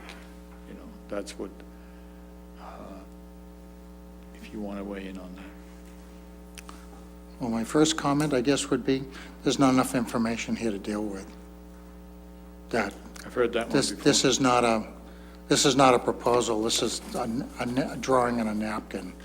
So if they're interested in doing something more involved, then that has to be spelled out. There's no way that I would advise the Zoning Board of Appeals to bless, I'm just speaking for myself here, but Janet and I have been through this entire process. The others are new to it, so we kind of know the history of it, so take that for what it's worth.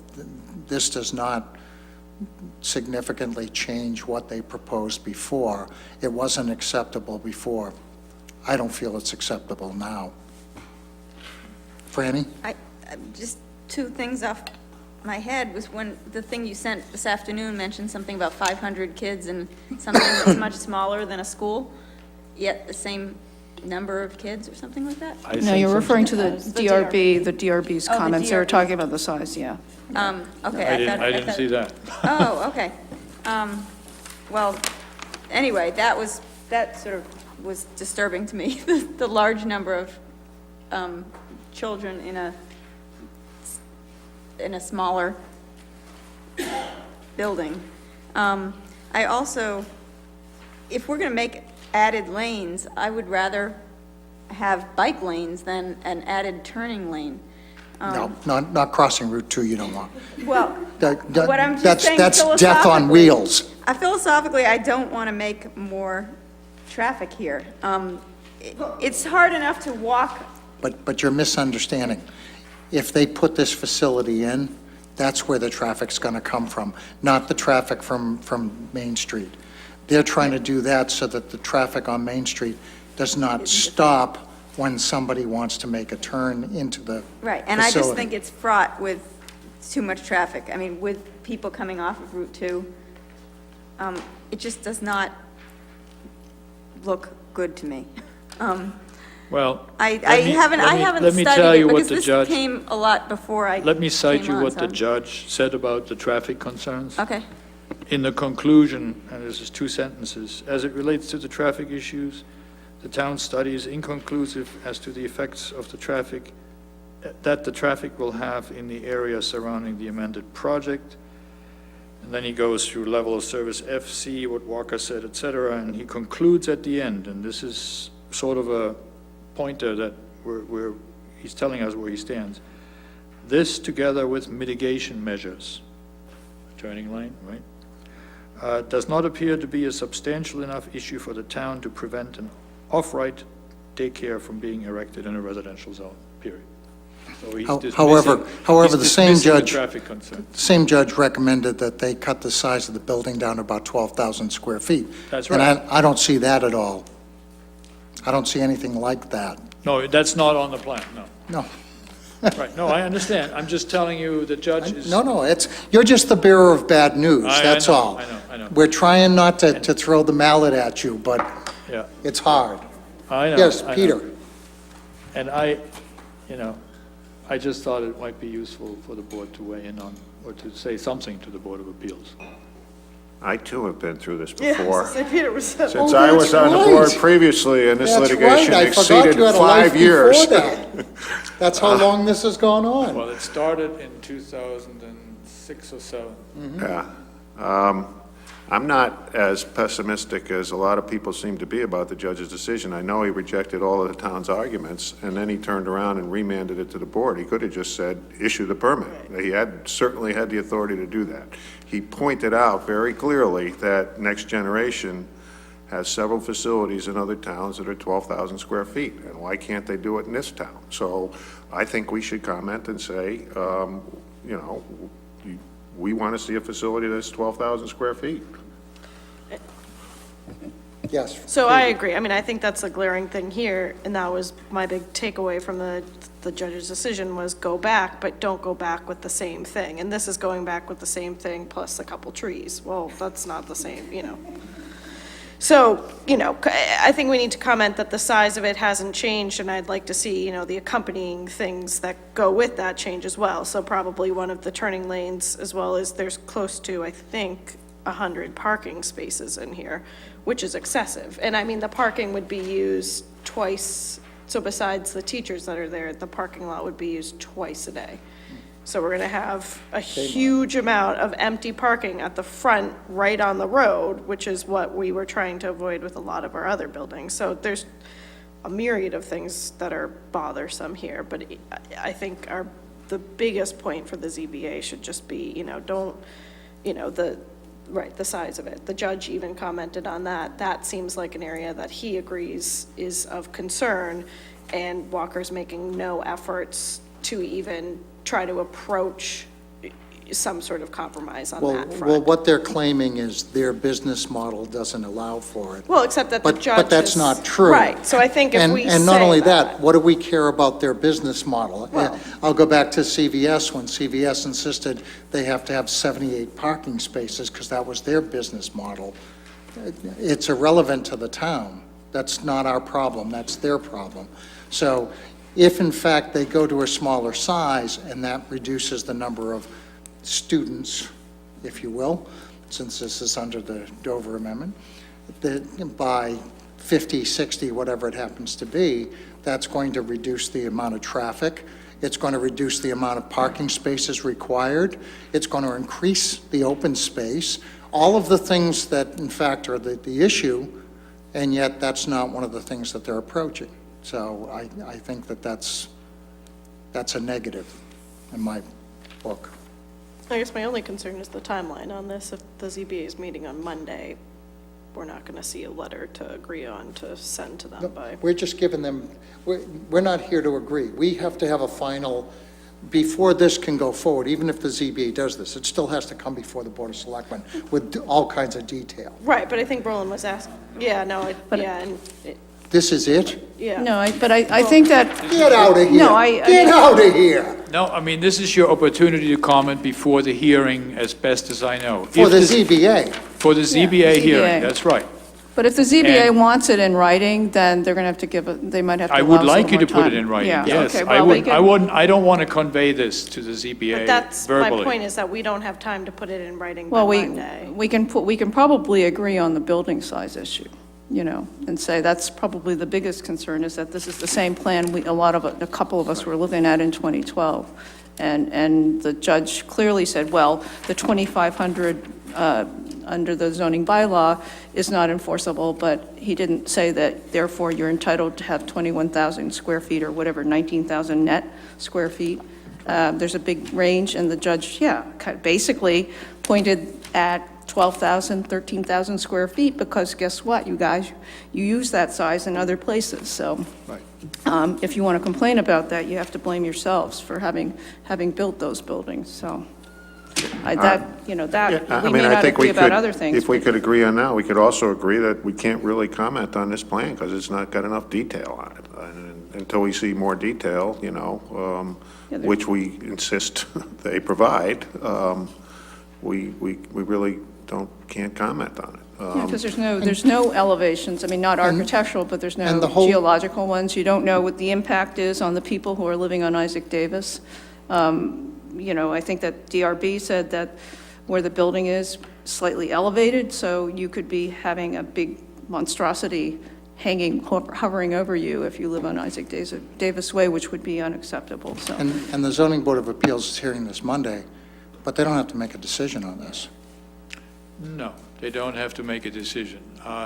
Although the judge's, what do you call it, clerk, has already inquired where we are with this. So, you know, Well, they're... well, where we are is, we're looking at our half of it, and they're Right. not looking at their half of it, Right, so. right. Could at least put in some of these comments, like the one about parking, and the one about the size, the one about, you know, the 12,000 versus 19,000, and at least get that to the ZBA by Monday. I mean, we may as well get a few bullet points to the ZBA to start. But my point is, so if I was on the ZBA, and I am not, but if I was on the ZBA and they came to me with this, I would say this is inadequate. You have to come back to us with much more detailed information. They have not done that. So therefore, if the ZBA is not ready to rule on it, then same thing that the DRB said, there's not enough information here. Is this what the ZBA has? I mean, basically, they have the information that we had, and then you supplemented. I don't see them making a decision based on that information. I don't either. I really don't. I just, Yeah, I don't know. I haven't had that conversation with the ZBA, so I don't know. You know, they don't usually make that decision before the hearing, just like you don't generally make a board decision. Yeah, I'd point out that they waited until January 20th to submit the plan. I mean, there's been any delay on our part. I mean, it was, Well- you know, it's been a month, I guess, but, There was only about 3 or 4 weeks arguing over whether there needs to be even a public hearing. Because the Walker side argued that the judge doesn't require a public hearing. There's no public hearing. We're not doing public hearing. And we said there will be a public hearing. So that was going back and forth for a while, right? So that's why, you know, okay, well. now you got me stuck. It's not necessarily our fault either, but, No. I mean, you know, it seems And- to me a and- remand requires a public hearing, but, Right.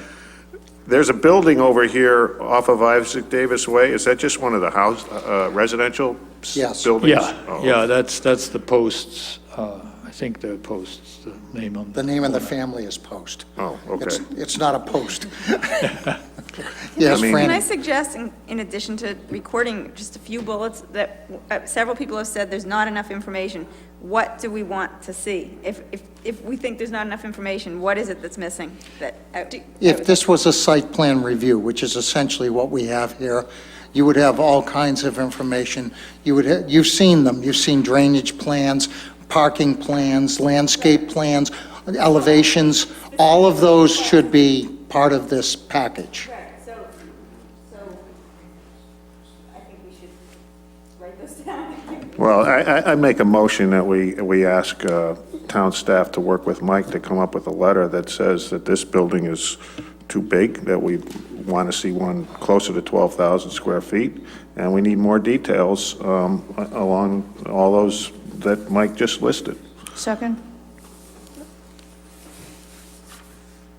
Any more discussion?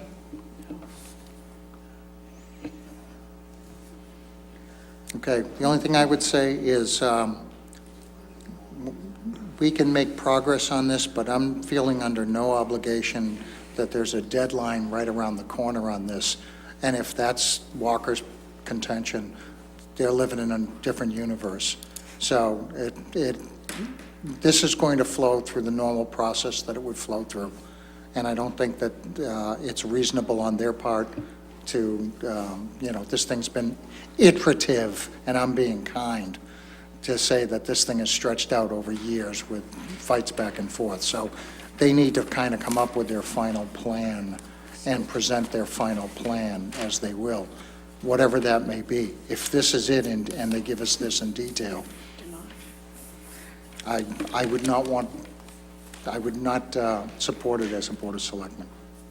Well, you can add that in your comments, that, you are reviewing Yeah. development proposals too as a board, and so you wouldn't accept that as a plan to make any decision on.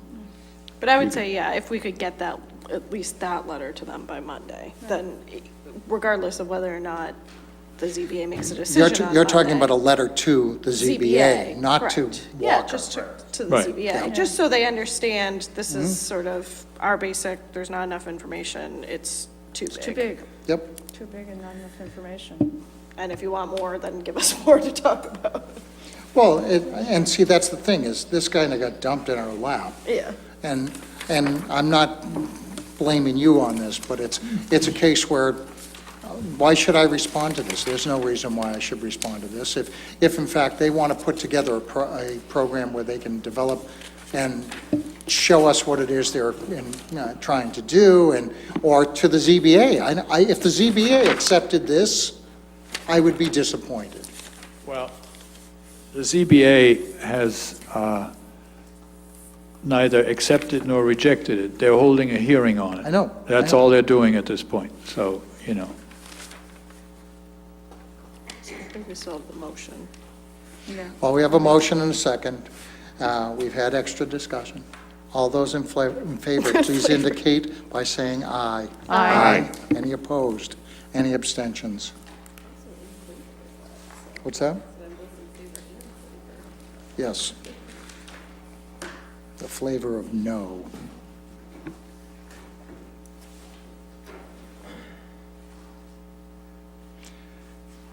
Thank you.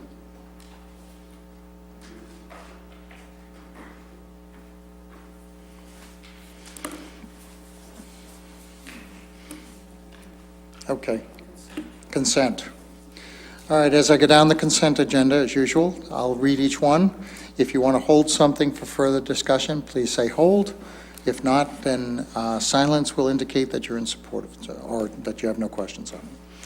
Item number 5, request for disposal of obsolete items, Acton Memorial Library. Record of vote and acceptance, Dunn Property Acquisition. 7 is the tri-party agreement performance guarantee for CVS, amended site plan permit 08/01/13-444. We're going to have to hold that one. Hold, okay. 8, accept gift, Recreation Department, Seacrest and Bloom, gift for $1,000 to support the 2015 Summer Concert Series. Number 9, accept gift, Recreation Department, TD Bank, gift totaling $2,500 to support the 2015 Summer Concert Series. Number 10, accept gift, Recreation Department, Concord Tea Cakes, $500 to support the 2015 Summer Concert Series. Number 11, accept gift, Recreation Department, one-on-one self-indulgent spa, $250 to support the Summer Concert Series. Item number 12, one-day alcoholic beverage license, Temple Beth Elohim, March 7th. Number 13, approval of meeting minutes, August 11th, September 22nd. And item 14, committee appointments, Senior Center Study Committee, Sharon Mercurio, Dean Charter, and Franny Osmond. Okay, going back, you held that, Peter, the tri-party agreement? Yeah, this is really picky, but in the first paragraph, it describes, I guess it's CVS, NOTCA LLC, of 205 Willow Street, Waltham, Acton, Massachusetts. So there's a typo there. I assume, I don't know, is that Acton or is that Waltham? Can Waltham, well, I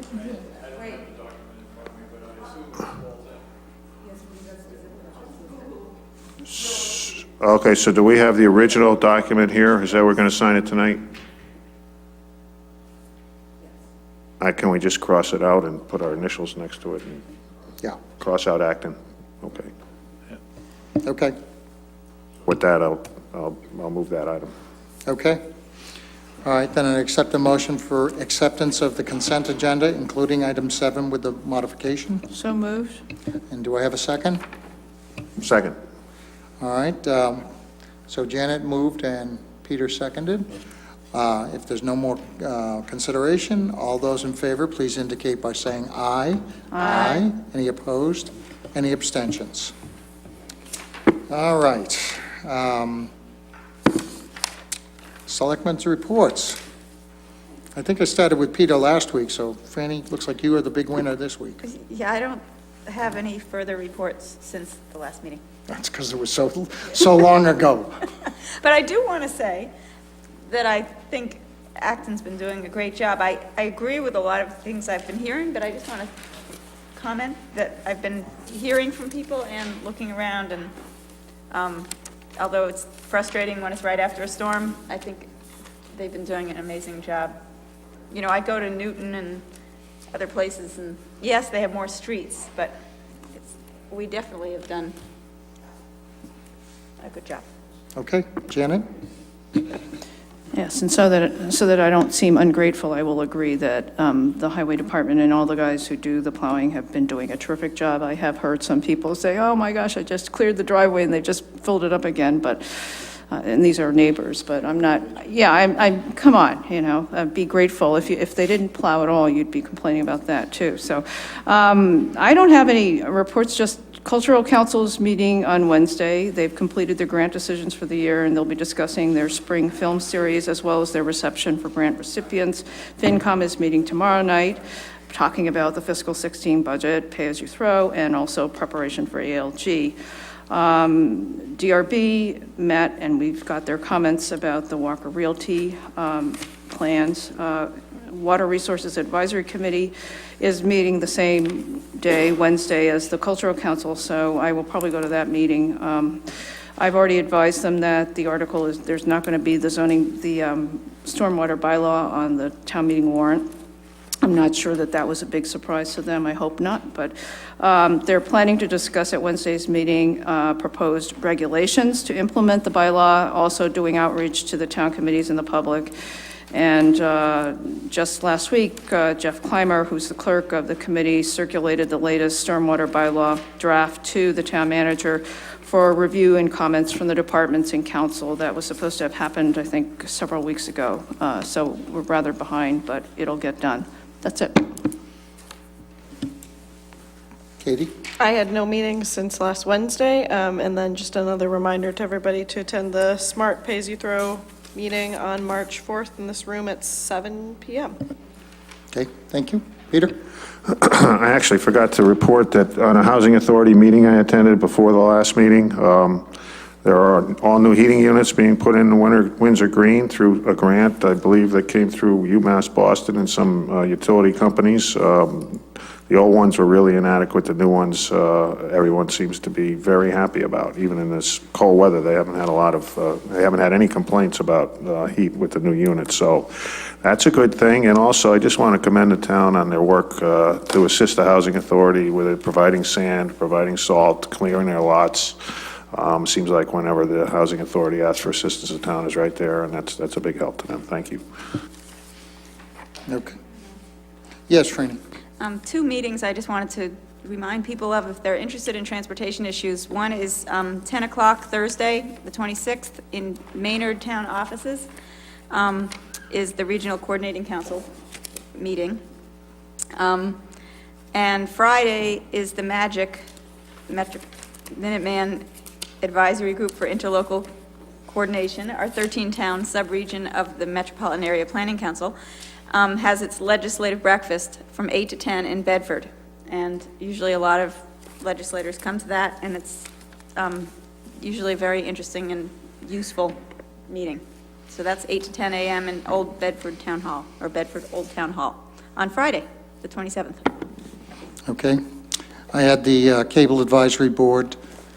Cable Advisory Board met and discussed net neutrality as it's proposed in the current FCC hearing. This possible reclassification of ISPs under Title II of the Communications Act could have an impact on the INET. There was also a citizen's concern, again, about Verizon removing copper cable and replacing it with fiber unasked.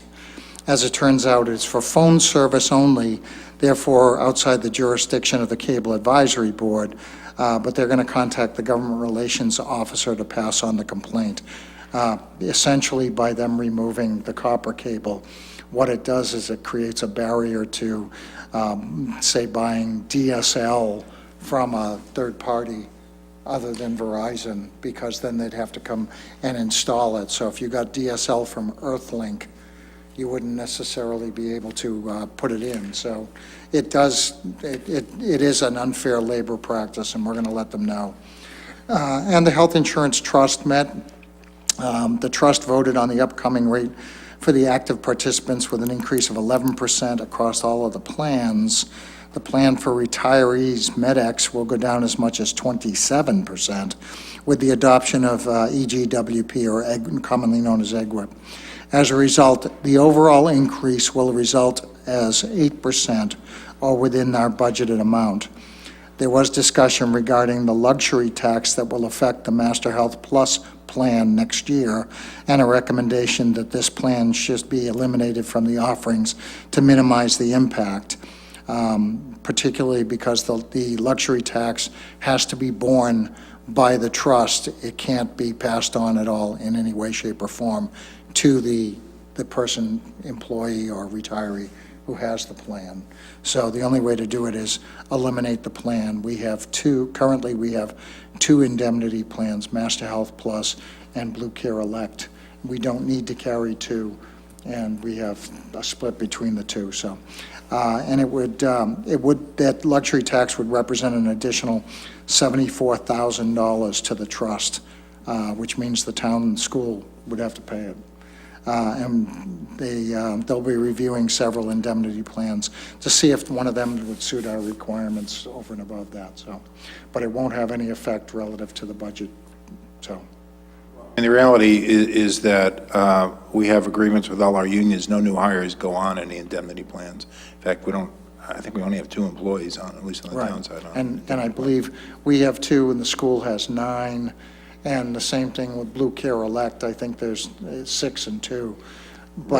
But there's no reason to be carrying an additional plan. We're paying administrative costs for it, and we're going to be paying a luxury tax on it under ACA. Right. So it's definitely something we should start to get people off the program. And the only way, I think what was said at the meeting was that everyone who has this Master Health Plus has been approached, and they refuse to get off of it. So Right, but also keep in mind, they're paying 50% of that premium too, so at some point, it's going to get awfully expensive for them. But we can't with the luxury tax. We just have to absorb that. I think we might be able to negotiate that with unions, who absorbs it. Not sure about it. Ideally, we've been talking about it since I've been on the Health Insurance Trust. We've been talking about weeding out Master Health Plus. And I think, as I said, I think the town has 1 person on it, 2, and the schools have 6, but it's definitely doable. If we eliminate it, we've got another program for them to go to. So, anyway, it's not before us, that's just FYI, so. Okay. Motion to adjourn.